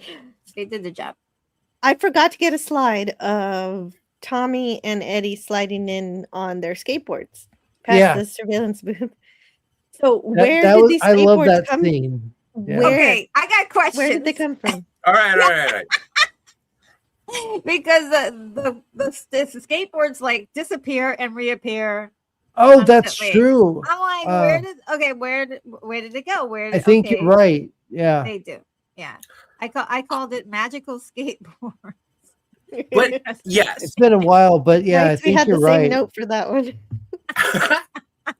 but again, it's one of those things where it's like, okay, so it's when Bugs Bunny and Daffy Duck, and then someone pulls out a giant mallet. Yeah. It's or you're playing a video game and it's like, oh, I have this rocket launcher. I'll put it in my pocket. It's Yeah. like things go away and come back for the use Yeah. of the plot. And so you're absolutely right if you're going to question reality. However, this is not. I was- reality. It's like You know what? well, It it's was- like what it's like is like Bugs Bunny has a whole bunch of props in his fur. He just pulls out of nowhere. Yeah, so like you said, like a handbag. Mhm. And I you still- know what? To be honest with you, at the beginning, this was still at the beginning stages where I was trying to figure out what, like I said, I was taking, What intense is this notes, movie? and then I was like, at some point, I stopped, and I'll let you know when that happens. But at this point, I didn't know that this was the theme. It was actually setting the tone here, and I don't know if it might have been better to start with something like this at the very beginning, but I do love the beginning for what it is, though. Oh, As I finished completing the movie, I appreciated it. So I was like, okay, now I know what this is, but we haven't gotten to the point where we actually know this is really crazy. This is Well, not- and this is It's not crazy. this is not really like something you should really And be right. taking seriously. And retro, if there are two parts of this movie that break me, but I assemble it back. I put it back together and try and piece together the puzzle again. But I think I have to step away for a moment, and I just want to anticipate this. Is it the part where they jump off the building and all of a sudden Hudson Hawk lands in a comfy chair? Yeah. Yes. Uh, Yeah. Yeah. I Yeah. thought that they were going to land on the street forgot because about they that. land on top of an awning. Yeah. And then all of a sudden they're in an just in a room? apartment. Yeah. Yeah. What, That part- what was that about? Nothing. Cartoon logic. Doesn't Okay, matter. We have okay. to get to the next thing. Okay, cool. So That it's might- literally that might just have been like it. we just And need I to was get just to the like- next plot point. I Oh. think it was after he meets One at Anna, a time, guys. and that was about then where I was like, ooh, this is not what am I doing? Let's just enjoy this. Just enjoy this. Yes. And that's Yeah. a good Yeah. methodology. I have to well anyway, we have And it Big might Stan. just be like an interesting transition where like they don't show them following through and they just No. go cut to the No. next scene. No. Okay. Data, I wish you were right, but no. Yeah. They Yeah, fall I'm, through I'm the thinking. awning I'm thinking and he too. falls I'm right thinking in too the chair. logically about it. Okay. Yeah. No. Little bit. There are parts in this movie that absolutely do not make chronological sense. You think that there is a scene missing, and in the audio commentary, the director says, "I didn't think that anybody would actually think about it. Okay. Yeah. Okay. So I'm thinking I thinking thought too that you would just too hard about roll it. with it," Okay. and people got really mad. Yeah. So But And I can again, understand it's that. endearing. I like that it has that slapstick transition. I thoroughly was confused, but I enjoyed it. Well, there is a part where, and again, the director is just like, we had all these ideas for set pieces and scenes, and we wanted the jokes. And the most painful part of the movie is where we had to explain what was going on to the audience. And luckily, we had great actors who could explain the exposition, but we always felt it was terrible, unless it was Andy McDowell, Bruce Willis, and Danny Aiello. And as long as they're explaining the dialogue, super. That's all you need. However, anytime anybody else is doing anything, it's just like, can we just get back to the jokes and the music? Yeah. Right. Well, there's some exposition, definitely. But here it's just the guards making fun of Big Stan. They yell at him and he gets startled. He breaks the chair. So rest in peace to the blue chair. Yeah. And I really love this. I love this because there is a payoff for that. Yeah, exactly. Mm-hmm. Yeah, there is. Well, and so it's Chekhov's blue chair. Yeah. The actor who played Big Stan, he was an actual prison guard, and he started his acting career in the Sylvester Stallone movie Lockup. And when he was on set, he would tell stories about his previous career that would chill your bones. And but he was great. And one of the things that I like about Big Stan is when the other guards, the two guards who were sort of making fun of Big Stan, and they fall down because of the tripwire and everything, and then he's the one who's still going, and he's like, "Get up, you're embarrassing me." I love Big Stan. Yeah, so much. that's a great way to get back at them, definitely. Yeah. But, well, I'm better at my job. You're just a bunch of goofs. Unfortunately, I think they're too passed out to actually appreciate the comeback. Yes. But they sing. So for this heist, of course, they swing on a star, swinging on a star. And their choreography is 5 minutes 32, but the actual song is 2 minutes 32 seconds. But like maybe you just have the bridge with the da, da, da, da, da, da, it goes on a little longer. They saw it live sometime, and they were just like, let's do it that way. And it's like, yeah, that makes sense. 5:32. No, and also I love like the way he's just sort of. They're all, and I would say the word again, cavalier about the way they're almost like enjoying. Oh, for sure. Way too much, knowing that the stakes are high, but they're like, yeah. And it goes to show like how used to this process they are, like, and they work as a team. Yeah, exactly. It's just kind of like second nature to them, like, and that's why they hire Hudson, or they force Hudson to do this job, because he's so good at it. I mean, it just comes natural to him. Yeah, this is so Tom. I was gonna say this is unconventional standard procedure for them, which I love the idea of. Yeah. Yes. They're used to it. It's weird to us, but it is. That's how they do things. So his there's back also is brawny and his brain is weak. He's just plain stupid with a stubborn streak. So Tommy has the idea to change the security camera footage so that they're looking at last night's security camera footage. Yeah. And unfortunately, the blue chair broke, and yeah. All right, I'll be back in a second. Oh, okay. man, I'm having so much fun, Jill. This is great. I love this movie. I know. I'm so glad that you picked this movie, man. It's been so long since I've seen it. I would never have watched this on my own. Yeah, so me too. They notice that they notice in the next that the lights go off and then the cameras come back on, and they see that the blue chair is back. And not only that, they see themselves walking in the hallway. And meanwhile, Eddie Hawk is able to get the horse, and they think they're home free. They're having too much fun singing their songs. Yeah, and dancing. Yeah. Mm-hmm. I mean, these guards are basically like, which way did he go, George? Which way did he go? Like, I thought they're looking at themselves in the TV, and they're like, I mean, it takes them way too long to realize. That's when the light bulb is on Yeah. Yeah. But still, it takes them way too long. Like they're like looking at themselves, and it's like, hey, I'm not there.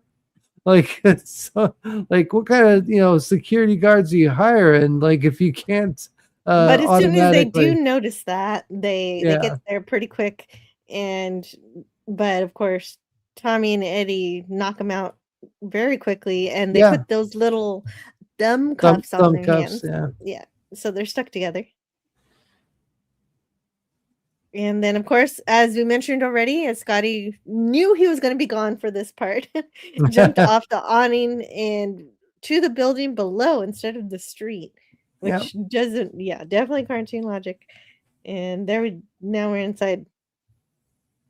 And then Hudson falls into that recliner, and they're all safe and sound with the horse, which Yeah, he breaks and- over the other guy's head. Well, and this is Gates' apartment. Because we know that because he has a certain taste. He likes the horse, and he has the dogs playing poker, which Yeah. that's always fun. I like watching dogs play poker. And Mr. French is here. He arrives, and as you say, he does the horse is smashed upon Gates' head to get the Yep. crystal inside, which that kind of violence was not necessary to get the crystal. No, Yes. but funny it was. Yeah. Yeah. Yeah, and you just had to break it like a piggy bank, except Yeah. this is a priceless artifact. Yep. And so Gates asks for his cut, which causes Mr. French to slice him apart because that's his thing. Mr. French has all these daggers in his sleeves and everywhere, Yeah. all over the place, that he can whip him out like Wolverine. Yeah. And Yeah, that took me by surprise. I know It was like Assassin's "Ugh." Creed type of thing. Like the knife just kind of like comes up from under his sleeve. yeah, where's my cut? So much for his cut. Yeah. Yeah. Well, he got his cut, all right. Mhm. Yeah.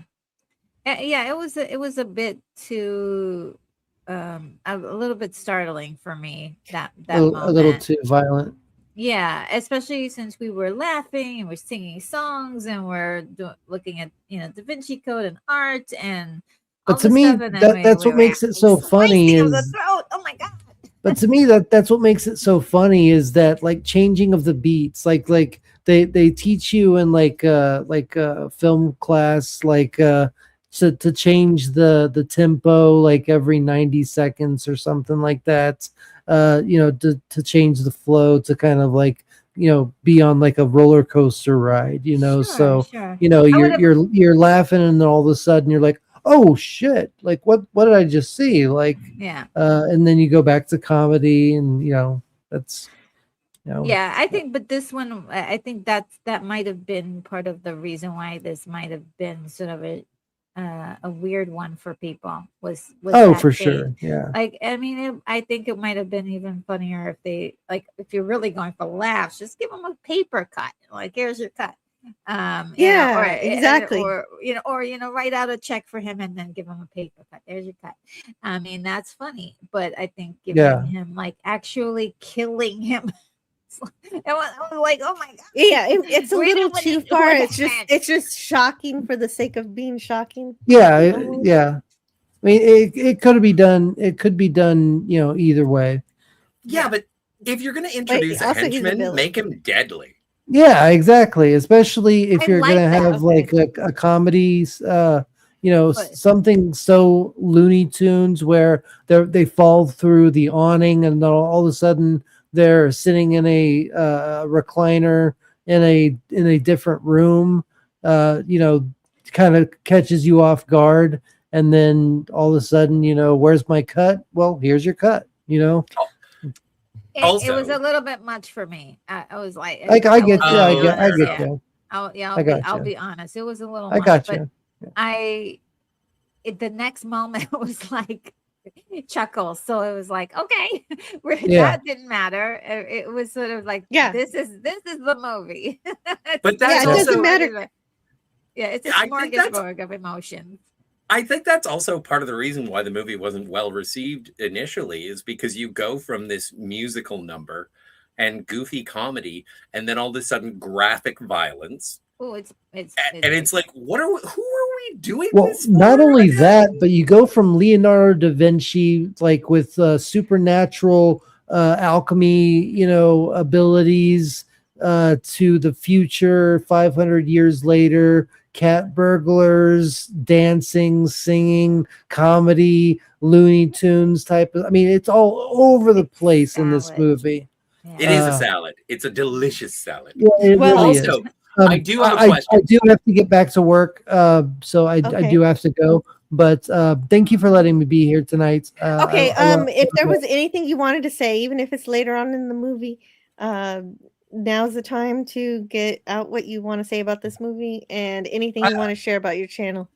Oh yeah, like I said, I think that we just summed it up pretty perfectly. This is a beautiful tasting salad of just complete different genres mixed together. And I think that finding out that Bruce Willis, this was his passion project, is a beautiful reminder that back in the day we could have actors that could get their projects off the ground and do it the way that they wanted to. So, I think this is a great movie that Scotty brought up, and it makes me want to go watch it again after I get off work. But as far as my channel goes, tomorrow on Theta of the Grid, I'm going to be talking Transformers G1, the cartoon, and the comic book with Stone Cold Loki, KJ Cowboy Dan, Diesel, some other Transformers fans, and if y'all are interested in Transformers, the cartoon, or the comic book, or the toys, even, y'all are more than welcome to join the panel. And I'm trying to raise my subscriber count and watch hours, building more content on my new channel, Nerd Archaeology, which I'm moving everything over there once it's monetized. So if you want to explore hidden lore, philosophy, and connective tissue that classic retro films, TV show, animation, comics, and literature show us, Nerd Archaeology breaks down the ambiguous endings, unresolved plot threads, and bold cross franchise theories using on-screen evidence, science, and storytelling craft with a little cinematic magic along the way. Subscribe if you want to think deeper and rediscover what gave stories soul and learn how to great storytelling is actually built. Thank you, everybody, for being here tonight. I will put Nerd Archaeology, the link in the private chat, and I think y'all already know Theta of the Grid. So thank you for having me. I already have it on screen. You're welcome. Okay, perfect. Thank you so much. Yeah, so you're free to go, and I hope you have a good day at work and Free to everything. go. Yeah, you're free to go. All right, I'm I'm not Hudson gonna- Hawk, getting out of jail I'm right not, now. you're out of just, jail. Just I'm not don't. gonna Don't I'm not make gonna me. Yeah, don't make me go steal a horse or anything like that. But yeah, I love all of y'all. Y'all have a great rest of your day, and I will hopefully see you soon. Thank you for letting me be on the panel with y'all. I love y'all. Of course. Cheers. Thank you. Okay. See All right, you later. have a great rest of your day. Bye. You too. So here's the question I have, because I am in love with Little Eddie. Did Little Eddie sing? Little Eddie? Yeah, the monkey. You know about the monkey, Scott. But does the monkey sing? How, if that's how they kept the cadence of the heist? Did that That's a mean good that, like, question. I think Or am I supposed to make Eddie, some- nope. I think the monkey knew the songs and Okay, that makes the sense. choreography. Okay, I kind of think he hums. I want to say he hums. I feel like he'd be the one to goes distract like- the guards or whatever. He's like Chim Chim from Speed Racer. He's just like, He's support. That he's like yes. Yeah, Jamie exactly. So Tommy and Hawk are singing the song, and then every time they need, sort of that, and all the monkeys down in the zoo, that's where Eddie would show up, and he's just like, and here, he'd be like, I found it. "Ooh, ooh, ooh, ooh." Exactly. Anyway, I just want to know where the monkey comes from. That's, Yeah, I so He's just want, he'd definitely be doing a lot of dancing. Yeah. yes, and nothing's more adorable I Yes. love monkeys so much. They're so cute. They are great. There. Yeah. And so Eddie and Tommy are make it back to the Five Tones after that encounter with the Mr. French who likes to slice people up. And Eddie tries to have another coffee, but the machine goes haywire. It just blows up. And so I guess, it's just not going to give him coffee. Even with this downtime, this soft moment, there's no coffee. And It was overused by the yuppies. Well, not Also- only nobody is outraged at Gates' death. Tommy even says, "Where do we send the thank you note?" Yes. Yeah. yeah.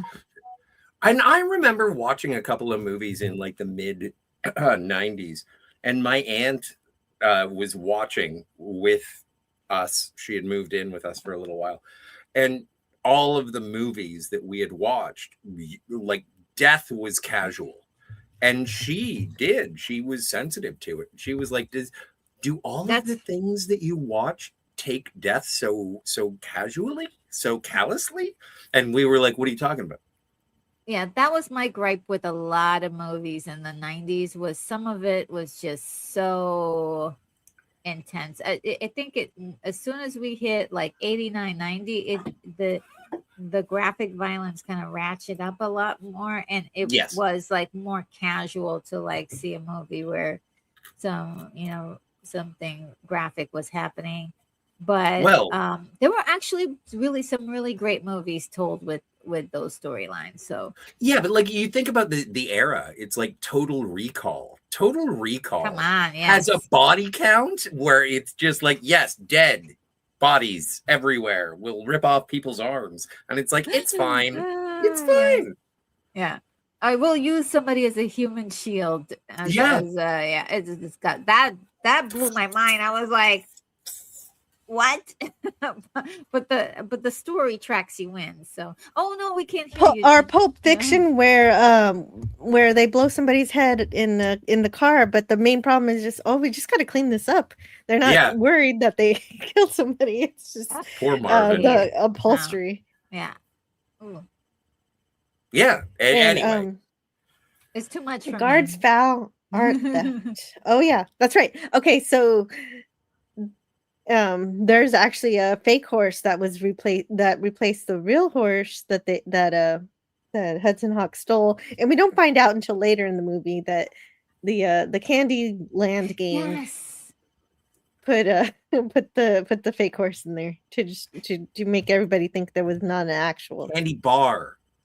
So Candy I bar. love Candy bar. Candyland. Okay.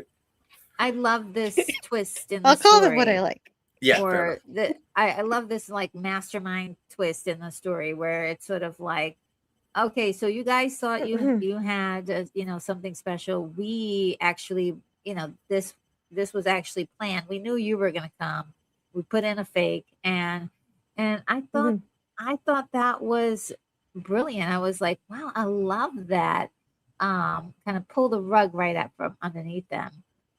Well, and it does come back in the third heist, because when he's supposed to rob the Louvre, Wisconsin, and they end up just going in guns blazing, and it's like, you know what, we weren't as cool as you were, but we got it done. And it's like, that's why they wanted Hudson Hawk, is so that they could cover their tracks. But if worse comes to worse, then we're just gonna fucking kill everybody.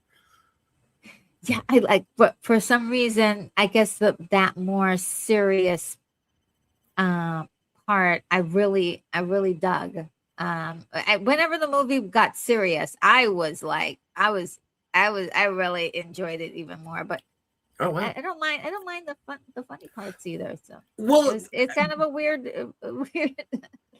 But that's the balance. That's the balance, is where it's like, let's go crazy, silly. I've heard this with criticisms of Kevin Smith movies before, is that Kevin Smith will do a lovely sort of soliloquy, or he'll have a character give a short monologue, and then someone shows up with a dick and fart joke that undermines absolutely everything. Okay, yeah. And I see where you're going.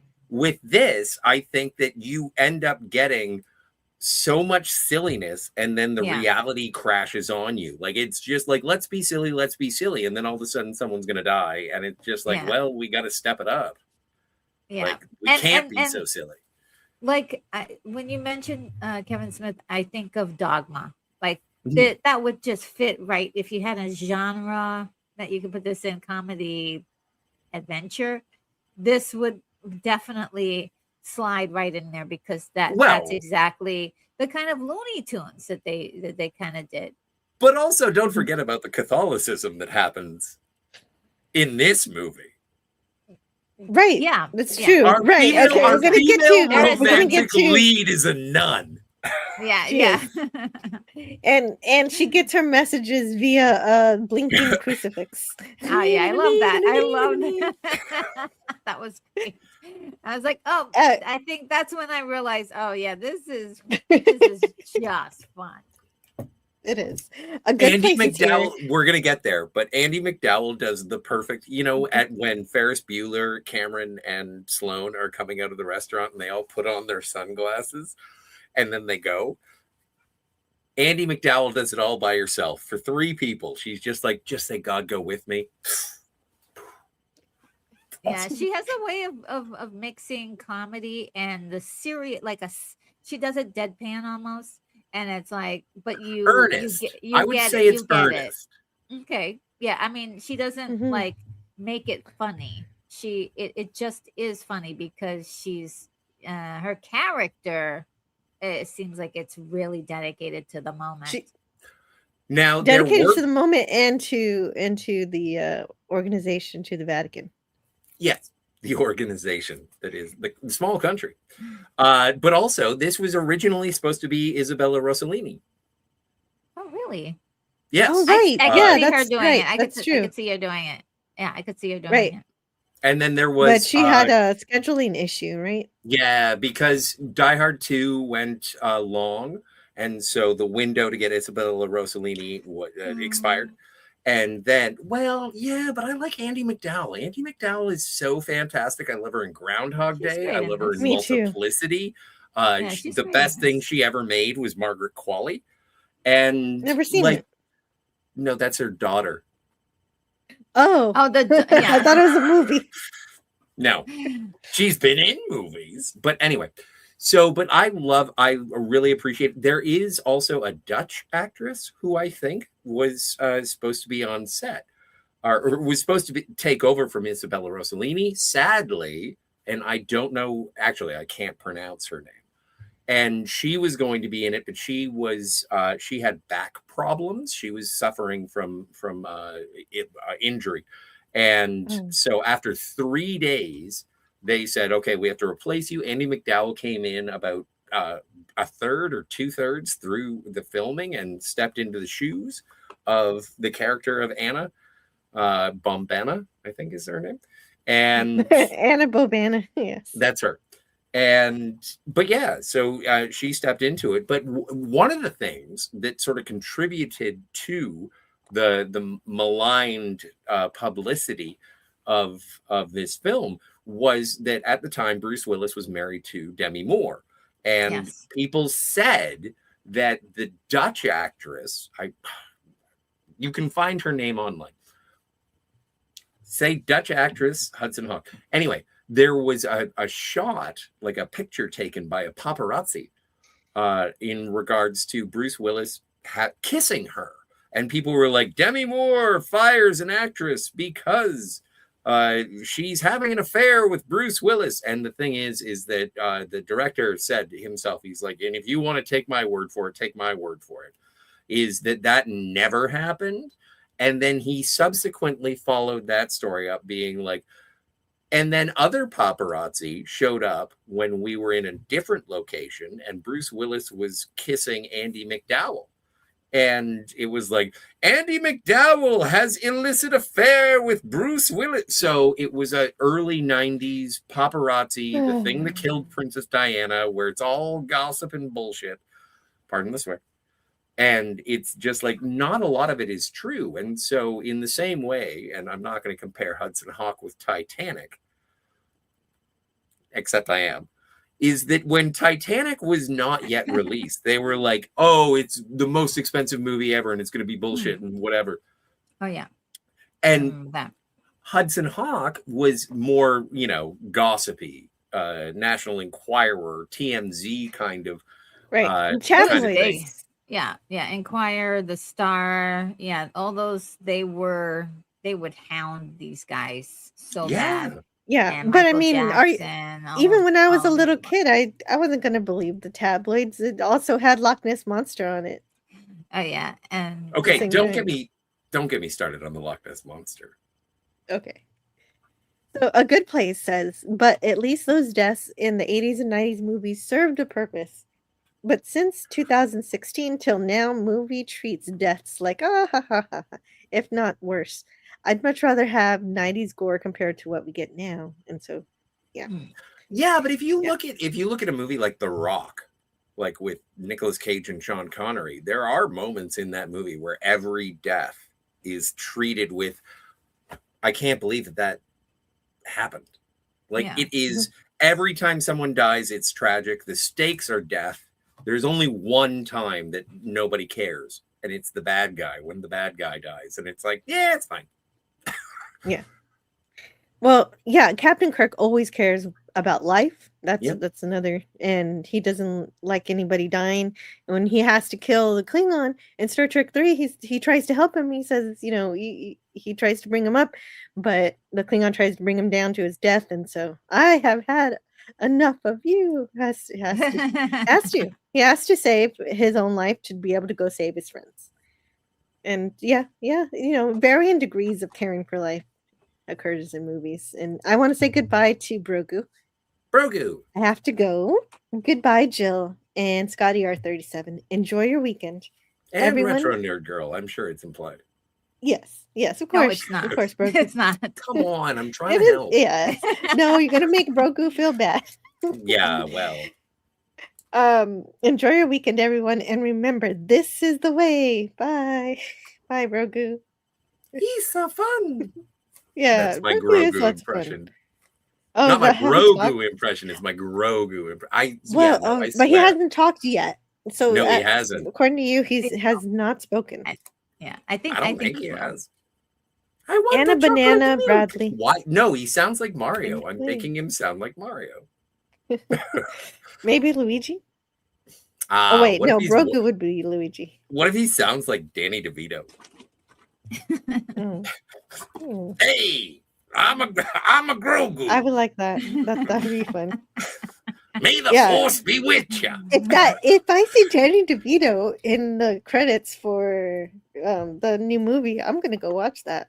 Well, see, that's the thing is that Danny DeVito could fit in the Grogu suit. Oh boy. I am taller than Danny Sorry. DeVito. You're taller than Danny DeVito. No, we might That be the is same not height. a high bar. Let me see. Anyway, you're checking? Okay, sure. Anyway, yeah, it's I am. I'm 1 inch tall. okay. Yeah. Meanwhile, So meanwhile, Phantom Outsider says, I think it was World News Weekly. I used to buy that not for the tabloid stories, but they always carried news of wrestling house shows from both the US and Japan. Oh, cool. I never thought there was something of value in there. Cool. oh yeah, it was put together by advertisers, so it was a thing. The only real news was about a fake sport. Well, we can talk about wrestling later. Meanwhile, Yes, we back can. at the auction, Meanwhile, at the auction, he meets Anna, and she works as the item auctioneer. And so we've had the mafia, and we're also introduced. Well, they don't introduce themselves yet, but they're kind of We just see sitting them. in the back. Yeah, but we see them. Oh, wait, let me make this a little bit bigger. yeah, because these are my favorite. Oh no, the candy bar gang. Yes. Yeah, the candy bar. gang. We When got I saw Snickers. this, I was like, "Oh, this is cute." Yes.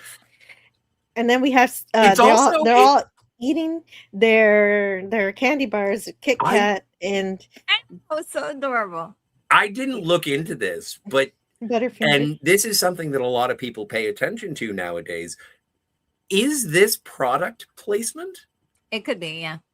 Definitely. Well, Maybe. the only reason I ask is, and Good I will look question. it up because I'm the one It would be asking. Nestle. I think Nestle is the one Are- that owns these guys. Are all of those candy bars under the same candy it bar might be. umbrella? It might Okay, be. let I me think check. Let me so check. because when It I might be under get Nestle. Halloween candy, I think they're mixed together, aren't they? All Yeah. these. I love my favorite I'm gonna part is check. that I'm gonna Look it check. up. Somebody Google. Scotty. I'm doing it. I'm on it. Okay, but Sorry for yelling. I'll be back in a second. I don't before want you you to hear go. the typing. And it might be Nestle. Nestle might be the company. Well, they don't like. Yeah. So my kind of my favorite thing about this little snippet is that the only one not eating her candy is Almond Joy, since that candy is gross because nobody likes coconut. I am on board, lady. I love coconut. Yeah, but other people do. That's fine. It's not my jam. I knew I was going to be controversial here. I hate almond. Almond Joy and coconut. Like I like almonds. I love Joy. Love the mounds. Yeah, the mounds are really well. Sometimes you feel like a nut. Sometimes you don't. Almond Joy's got nuts and mounds don't. Yeah. So that's just a straight up coconut candy. Yeah. It's so good. In your off time. And I apologize in advance. I like you very much, Retro Nerd Girl. I'm just asking, do you drink sunscreen? Do I drink sunscreen? Sunscreen well, they smells. Have, it did you know smells they like have, coconut. They pretty much have coconut water. I've not liked it myself. It's juice. It's juice. I've got some sunscreen. It doesn't smell like coconut, and I have coconut in my smoothie. Maybe I'm thinking. Oh no, it's Malibu Treat. Malibu. Oh, is that like a certain? Oh, It's a brand of sunscreen. Yeah. I know what you're talking about. Copper yeah, they tint? do. I don't know. Yeah, they do have like I forgot Yeah, the but I name hate. too. Yeah, I don't like coconuts. Aw. I was so. Anyway, I don't want to get into my sordid history with coconuts. Well, anyway, that's a good way to stop yourself. Canadian Spider-Man says we need to do another stream on chocolate. Yeah, on the Canadian Spider-Man channel. That was amazing. I thank you, Spidey and Carla, for sending me all sorts of different candies from both Canada and New Zealand and Australia. That was really, really fun. Yeah, and Jamie Lynn mentioned what was it? Musketeers, the three which is really good. I like those. It's a nougat inside, so good. Yeah, Musketeers and Milky Ways, those are both good. Yeah. For sure. Kit Kat was Hershey. Thank you, Phantom Outsider. Oh yeah. Honestly, Kit Kat, yeah. Kit Kat's really good too. I love the white ones, which is not real chocolate though. No, it's not. Milk chocolate is delicious, though. Canadian Spider-Man says coconut goes on everything, Scotty. So there you go. It really does. Another coconut fan. I like. Sometimes it's good for like a little crunchy crunch. No. You don't like that? But Scotty, there are some countries where you go there and they put coconut on everything. So you got. I don't go to those countries. Phantom Outsider says, sorry, not York. It was Peter Paul, which had Mounds, Almond Joy, and York peppermint patties and Butterfingers. Hershey's had Kit Kats. Mars had Snickers. I'm not sure how all of that logically fits together, but I just enjoyed reading a whole bunch of chocolates. Yeah. Guys, I just went to the Snickers website and they had to age verify me. I'm just like, oh no. Why? What is wrong? What is that? Slightest idea. I just went to go and I was like, can I just scroll down to the bottom where it tells me what company makes these? And it was like, how old are you? And I was like, it's fucking Snickers, yo. So I didn't look up Snickers. Go look. They're afraid of all those sugar rushes. Well, but I don't know what's behind the paywall. What kind of 18-year-old plus stuff am I going to see in Snickers? Paywall. Don't you just click a button? Yes, I am over. No, 18. it had like drop-down menus. It was like, I'm not filling this out. Oh, wow. Wow. This age verification nonsense is getting out of hand. Old Man Bird says, One time, after eating a bag of assorted chocolate, all that was left was almond joy. So I ate some, and they're not bad. They're not the worst. I just wanted to make fun of them because I don't like them that much. I'm kind of sad when that's all that's left. Mars brand candy bars equals Three Musketeers. Mars brand. Mars bars, Milky Way, Snickers, Twix. Twix, according to their website. Thanks, Oh, Rockstra. so good. Thank you. And hello to Lord Thoth. Oh, hi. Jamie agrees with me. I'm not. Oh, maybe about the coconut. I'm not sure.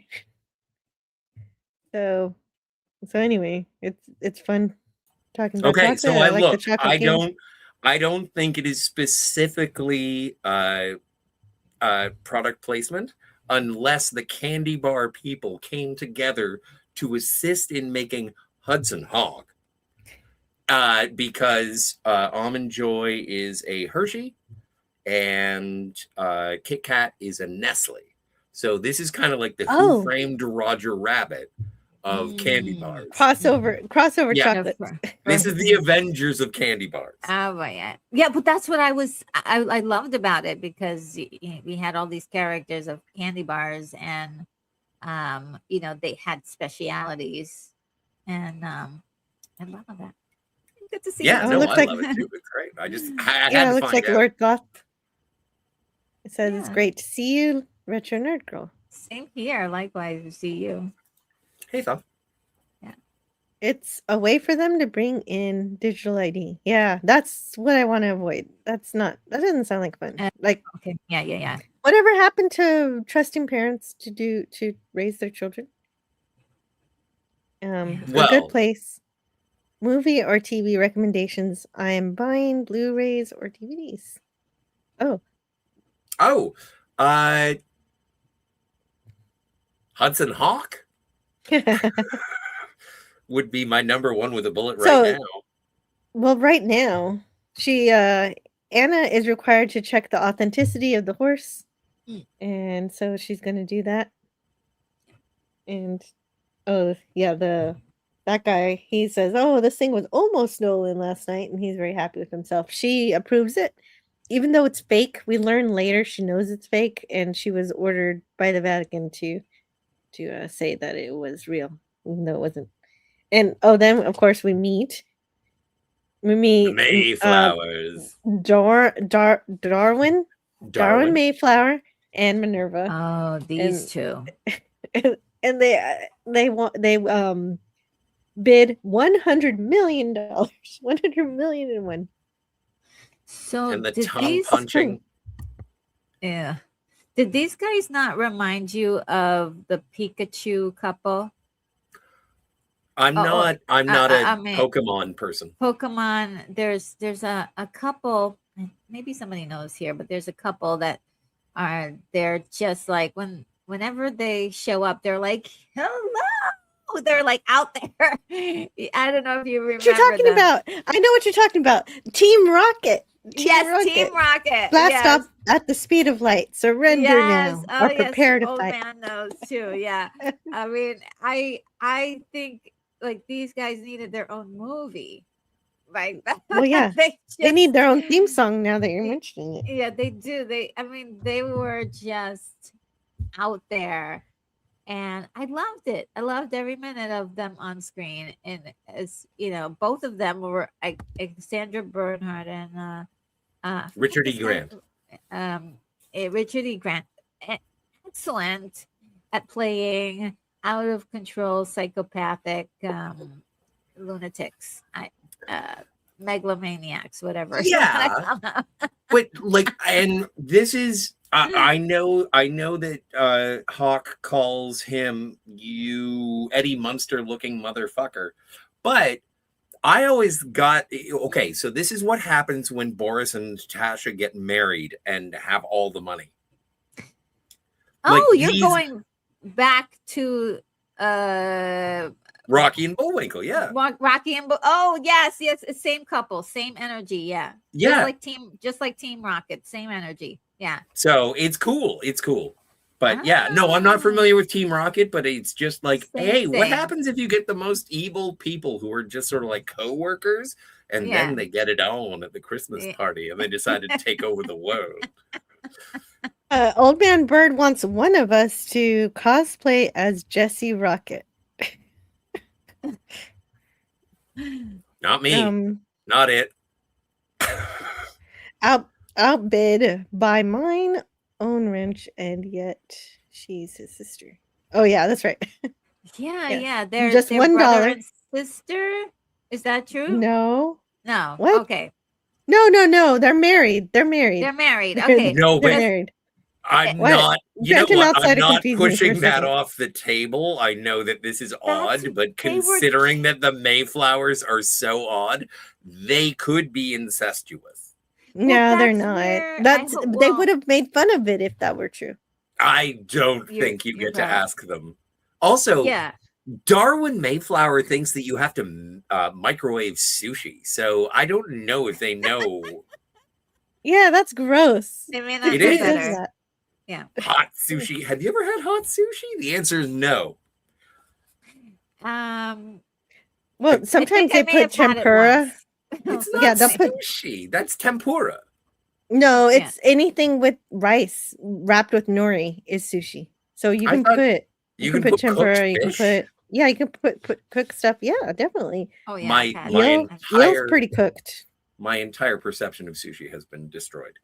Well, the raw fish part is just the sashimi part. Oh, but I like the sashimi. Yes, You know what? To be Yes. fair, I always have trouble with the sushi versus sashimi. So Mer Rockstra says, I'm pretty sure I never Mer. saw this movie. And none of it is looking familiar. I am so jealous. You are in for a treat. It's an hour and 40 minutes. It's got Yes. songs. It's got it's- swears. It's got jokes. It's got exotic locations. I Yeah. think it is Austin Powers before Austin Powers, but instead of being British, it's so Yes. American. And I believe it might be on one of the free platforms. So check, see if you can get it for free. Oh, yeah. It's either Speaking- Tubi or Fandango. This or one of movie- the other. This movie bombed, and one of the best ways to find a movie that bombed is for free. Like they eat this up all the time. So speaking of American, Richard E. Grant's character is supposed to be American, but he doesn't do an American accent, so that's not obvious. That was a good And- choice. And Richard E. Grant and Sandra Bernhard, they were very good friends on set, and they remained friends for 30 years. Apparently, Richard E. Grant wrote a memoir, and there is a story about his filming of Hudson Hawk. He was stranded with Sandra Bernhard waiting for the production to arrive when they were in Budapest. Oh wow. And so they got to be great friends, but he does write about it in his memoir about this. And because didn't know that. because this is where I was introduced to Richard E. Grant, I didn't see Withnail and I until much later. But this is apparently there are stories to be read. I have not yet read them, but he does speak of this production. And so also Sandra Bernhard is rad in this movie. She had been in The King of Comedy, the Marty Scorsese, because we're friends. And Sandra Bernhard went on to have controversial but incredible career as I think she's talking about sexual. Actually, you know what? Talking about BDSM and sexuality in the Hudson Hawk movie is completely appropriate because they do show a slideshow later. Oh, they do. Oh my goodness, yeah. There's bondage and shit. She does a great job of being completely unhinged in this movie. Also, it is Anna- one of the reasons why I enjoy the song I Got the Power. Oh, she's I like that That song was too. really It's funny. getting Just in kind of general. hectic. I like Anna Hudson Hawk. deliberately trips the approaching security guard, and the auctioneer is making the sale. And when his gavel hits the other end, it explodes, and so does he. And who knows how many other people are dead or injured because of this? I can't really tell. Yeah. It's a chaotic scene, and the horse is blown up. The pretend horse, the fake horse, and the movie definitely doesn't care. It's cartoon.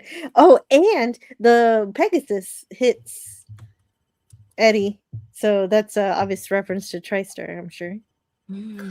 I never got to dig too deeply into that because there is an illusion in the audio commentary where it's like, oh, and Bruce Willis gets hit in the face by a Pegasus, which is the logo of, as you just said. And he's like, take of that what you will. In fact, look it up. So there is a story behind that. I think that there was a lot of this movie that was sort of taken away from the director in terms of the editing.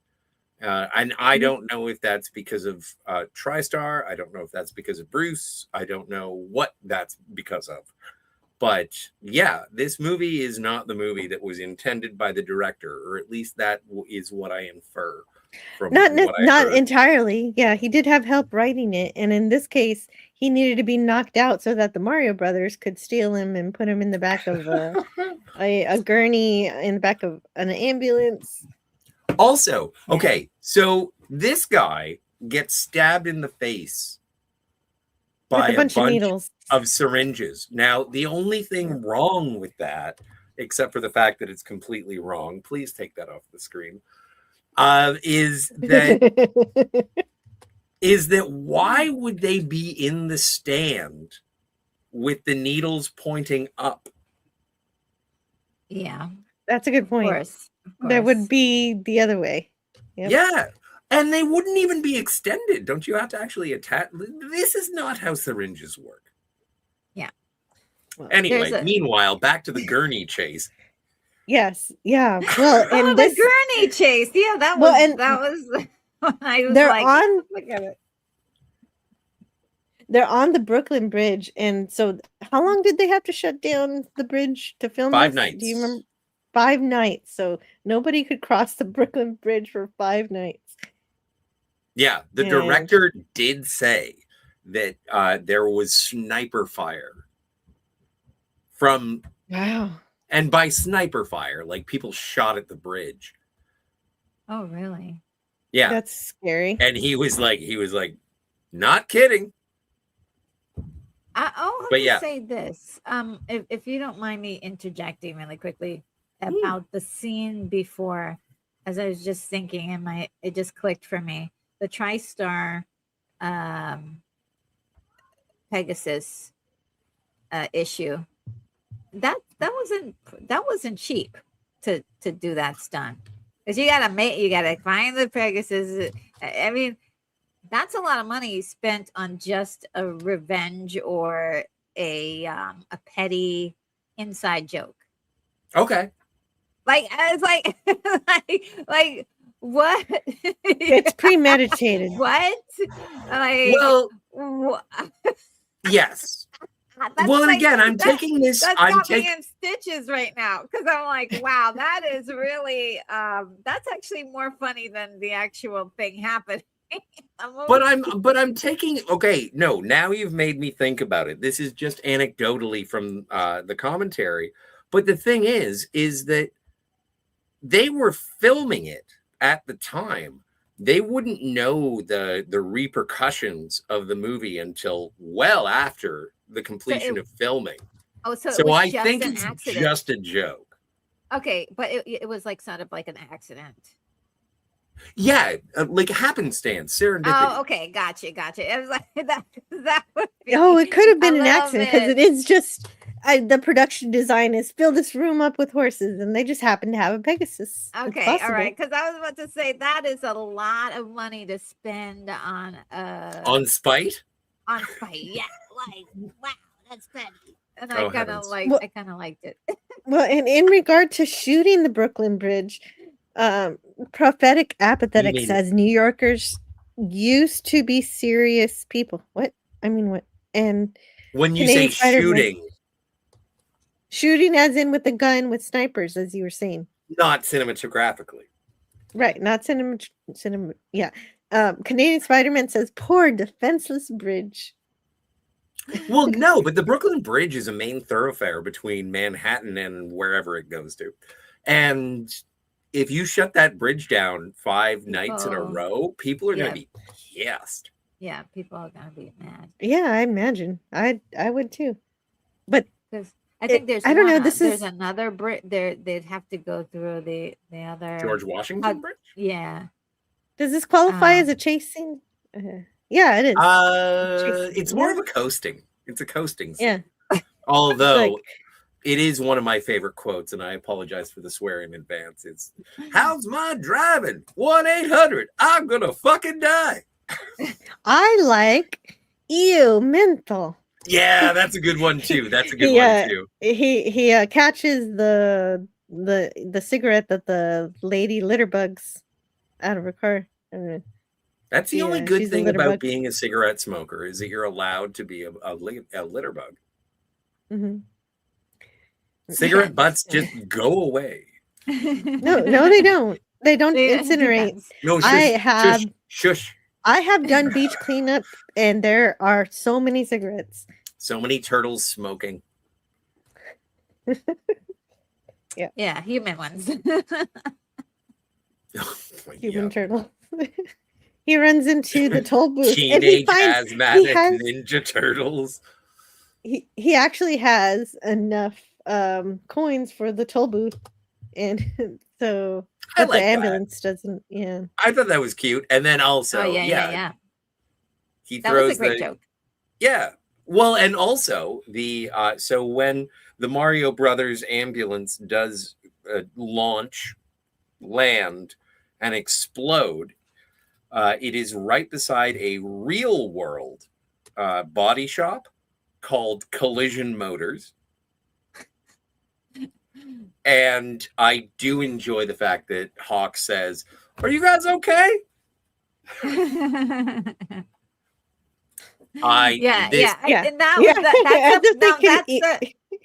that was a grim murder, but it was also was it really murder? But they died, but they did it to themselves. It wasn't. It was kind of graphic, but it wasn't too bad. It was. They've been evil nasties the whole movie, and so this was like, that's what you get. Yeah, they put themselves in that situation. Yeah, and whereas Gates, I was like, did he really deserve that? We didn't see. Yes, he didn't even deserve. He didn't even deserve the concussion from the horse smashed on his head. Yeah, let alone get his sliced. That's true. No, yeah, I'm still. It would be nice if we saw him really be evil, and then there we go. He's corrupt. No, he's corrupt. Right. But is he so evil? He must die. He's putting Hawk in danger. He's putting Hudson Hawk in danger for the purposes of a fast buck. Yeah, I mean, he's bad, but I don't think he's deserved to have his throat slit. Yeah, it's a little much. Yeah, so we get the official introduction to the candy bar gang.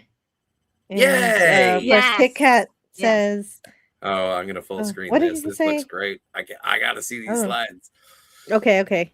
We'll make them a little larger. My name is Kit Kat. This is not a dream. It's so perfect. He gets tased as well with like a pointer. Yeah, which I thought was really interesting. You got David Caruso, great voice, and he says nothing in the whole movie. Yep. I mean, well, and so there was a moment where they were going to explain why Kit Kat doesn't say anything, and they had built a prosthetic where he opened his mouth and he had no tongue. Oh. And the only reason it wasn't put in there is because David Caruso did not feel comfortable performing that as a person who was, and I don't know why. But it was going to be, and that's why Kit Kat is kind of the nicest person in the candy bar gang, is because He's not there because he wants to be. I think that they cut out his tongue and said, "Come work for us, and you can live." This is headcanon. This is headcanon. That's sad. Oh That's yeah, dark. but it also explains. But it also is explains dark. why Kit Kat helps. Kit Yeah, Kat yeah. helps. dark. He turns. He redeems himself, right? Yep. Yeah. That he has a is turn. that's also in I don't remember if they cut out their tongues, but that's also in Hunger Games, where they have people who they cannot speak. I don't know if they're not allowed to speak or if their tongues Oh, are wow. cut out, but That's right. That's awful. yeah. But it was something like something that. that they were toying around with. Anyway, there's I- Butterfinger, who is Mhm. everyone's favorite. Oh, he's great. Yes.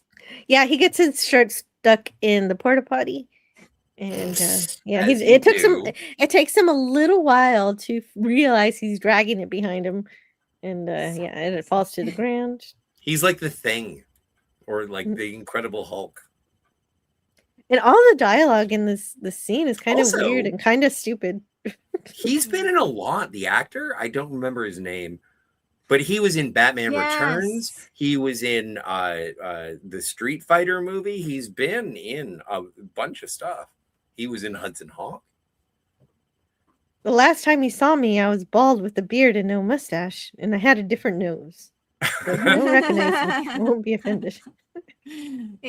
So- I was really surprised to see James Coburn in here, but he's so good.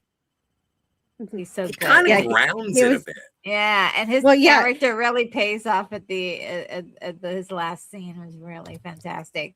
I My pension. I really enjoyed him. He was fantastic. And he's part of the backstory too, because he was the one who got Eddie in prison for a decade. I got a phone call from my children's school. I'll be right back. Okay. Fine. Well, You know, I guess I we hate can it when talk about- real life actually interferes with us watching Hudson Hawk. Tiger Stripes. Yeah, it is James Coburn. That's the he's thing. great. He's so Adds a lot of good. gravitas, don't you think? Yeah, yeah. I mean, I think I recognize him from a lot of westerns back in the day, and he's just like he's always been solid in everything it does. But for him to do like this little comedy, movie, it's just was like, okay, what is he gonna do? He was so good. He was so good in it. Well, and I'm kind of reminded of, did you ever see the Mel Gibson movie Payback? I haven't. And he does sort of a similar sort of background, higher up, heavy, corporate, like he Oh, he's plays in that? Kaplan. Yeah. He's in that movie as well. Okay, I have to take a look. And he at just that one. shows up, and it's just like, oh, James Coburn I- is here. That's You great. know, I don't like splitting these streams, but we're not even halfway Oh. through my slides, and I gotta go pick up my daughter from school. So Okay. So we're gonna have to have part 2. Okay. So Retro Nerd Girl, we'll work out when you can come back and we can finish. It would be my pleasure. It will be my pleasure. Really? Yeah. Yeah. Oh, Well, my what am I gonna do? What do you? All right. There's no No, other choice. I'm on board. I'm on board. I just want to make I don't want to put undue pressure, but this is, again, I have a lot of fun with this movie. I have more to talk about. And I hope that come on, we got to find out what happens to little Eddie. Yeah, little Eddie. No, but Well, he died, but you have to find out how. Oh, okay. So there's more. Okay. Yeah. Okay. Yeah, there's Well, for a sure. conclusion to that story. So yes, let's go. Let's do a part 2 on Hudson Hawk. yeah, Okay, I'm yeah. sorry. Real Like, life if is there's- real Don't life. apologize. Real Yeah. life is real life. Yeah, I Yeah. gotta go get her. Big man in a little jacket just wants to go home to his van down by the river. Oh. Says prophetic, apathetic. Hey. And isn't that James Coburn? Says Yeah. Tiger Stripes. True Surely story. he wasn't the actor you were trying to think of the name of? No. Probably I was not. dancing around. Whatever. No, Oh, I maybe? love James Coburn. So Maybe I said Bruce yeah. Cockburn. So we've He's a Canadian, I gotta Canadian go. musician. All right, Oh, let's I go. don't like did it. I say So the, we're gonna I have may a have part said the 2. wrong name. Yeah, I may I'll have put said the part wrong name. 1. We've had to do this before with Year of Hell. I had to have part 2. So we're gonna have a part 2, and we're gonna have plenty of time to talk about the rest of this movie. We just are finally hanging out with the CIA agents, and well, hanging out as in they're Yeah, threatening their lives. I do have bad news about that. It might be for a while. No, Maybe, I love yeah, next month, but yeah, we'll That's work okay. out a time. Yeah, because Yeah. I don't always get Fridays off. That's okay. That's all right. Well, it'll be Yeah. a fun surprise. So if you like this Yay. half of the stream, and this is a chaotic movie, so it's okay to be broken up. And so we'll just catch everybody up. We'll have like a 5-minute recap, and then we'll cover the rest of the movie next time, and we'll make sure everybody knows what happened before, and we'll carry on with where we are next time. Yeah, Last time bye, on Tiger. Hudson Bye. Hawk. Yeah, yeah. You In can be May. better than you are. You could be swinging on a star. Yeah. So we'll work that schedule out, and we'll get back to this. And I'll talk to you guys later. Thanks for hanging out today to talk about this movie. And it's kind of a good thing. Didn't want to really rush. I don't like to rush these things. So it's Mr. Brown will have like 7 parts to 1 3-hour movie, 7 live streams. So having 2, that's not too bad. Let's see. Where am I find my I thought you closing had videos? to go. I do. I have to, but I have to end the stream, and I have to go So to the do closing. that. Okay, but you have to understand. I got to do the things. And thank you to I've Data never of the understood Grid the for. mechanics of this. You don't understand being appreciative of the panel and the chat before we Nope. end? No, Retro Nerd Girl, Fate of the Grid, super fantastic. Grogu. I enjoy Old Man Bird, Canadian Spider-Man, that ringing telephone. Everything is super. I especially like the ringing telephone. It's exciting. Exactly. I gotta And go. Batman is goodbye. calling me. I'll see you in the future. By prophetic, apathetic. Yeah. And we'll see you guys next time. Oh, before we go, a bonus video that I haven't played this one. I haven't played these. I'll play, even though we're not going to get to it until next time, I'll play this.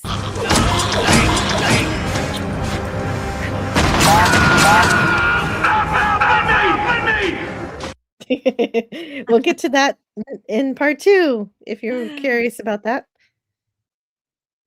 Have a great Friday, everybody. See you next time. Bye, everybody. Gotta find my outro. It's not there. I have to. Yeah, well, I don't think he understands. I have to go to my different brands. Okay. Bye.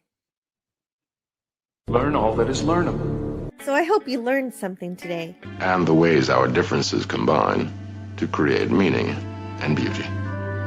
I enjoy hearing what you have to say. So leave me a comment. It has always been easier to destroy than to create. So let's continue creating conversations and ideas. May we together become greater than the sum of both of us. Share out the stream to bring more here. Bye for now. See you next time. Well, now you have something new to think about. Carry on. No matter where you go, there you are.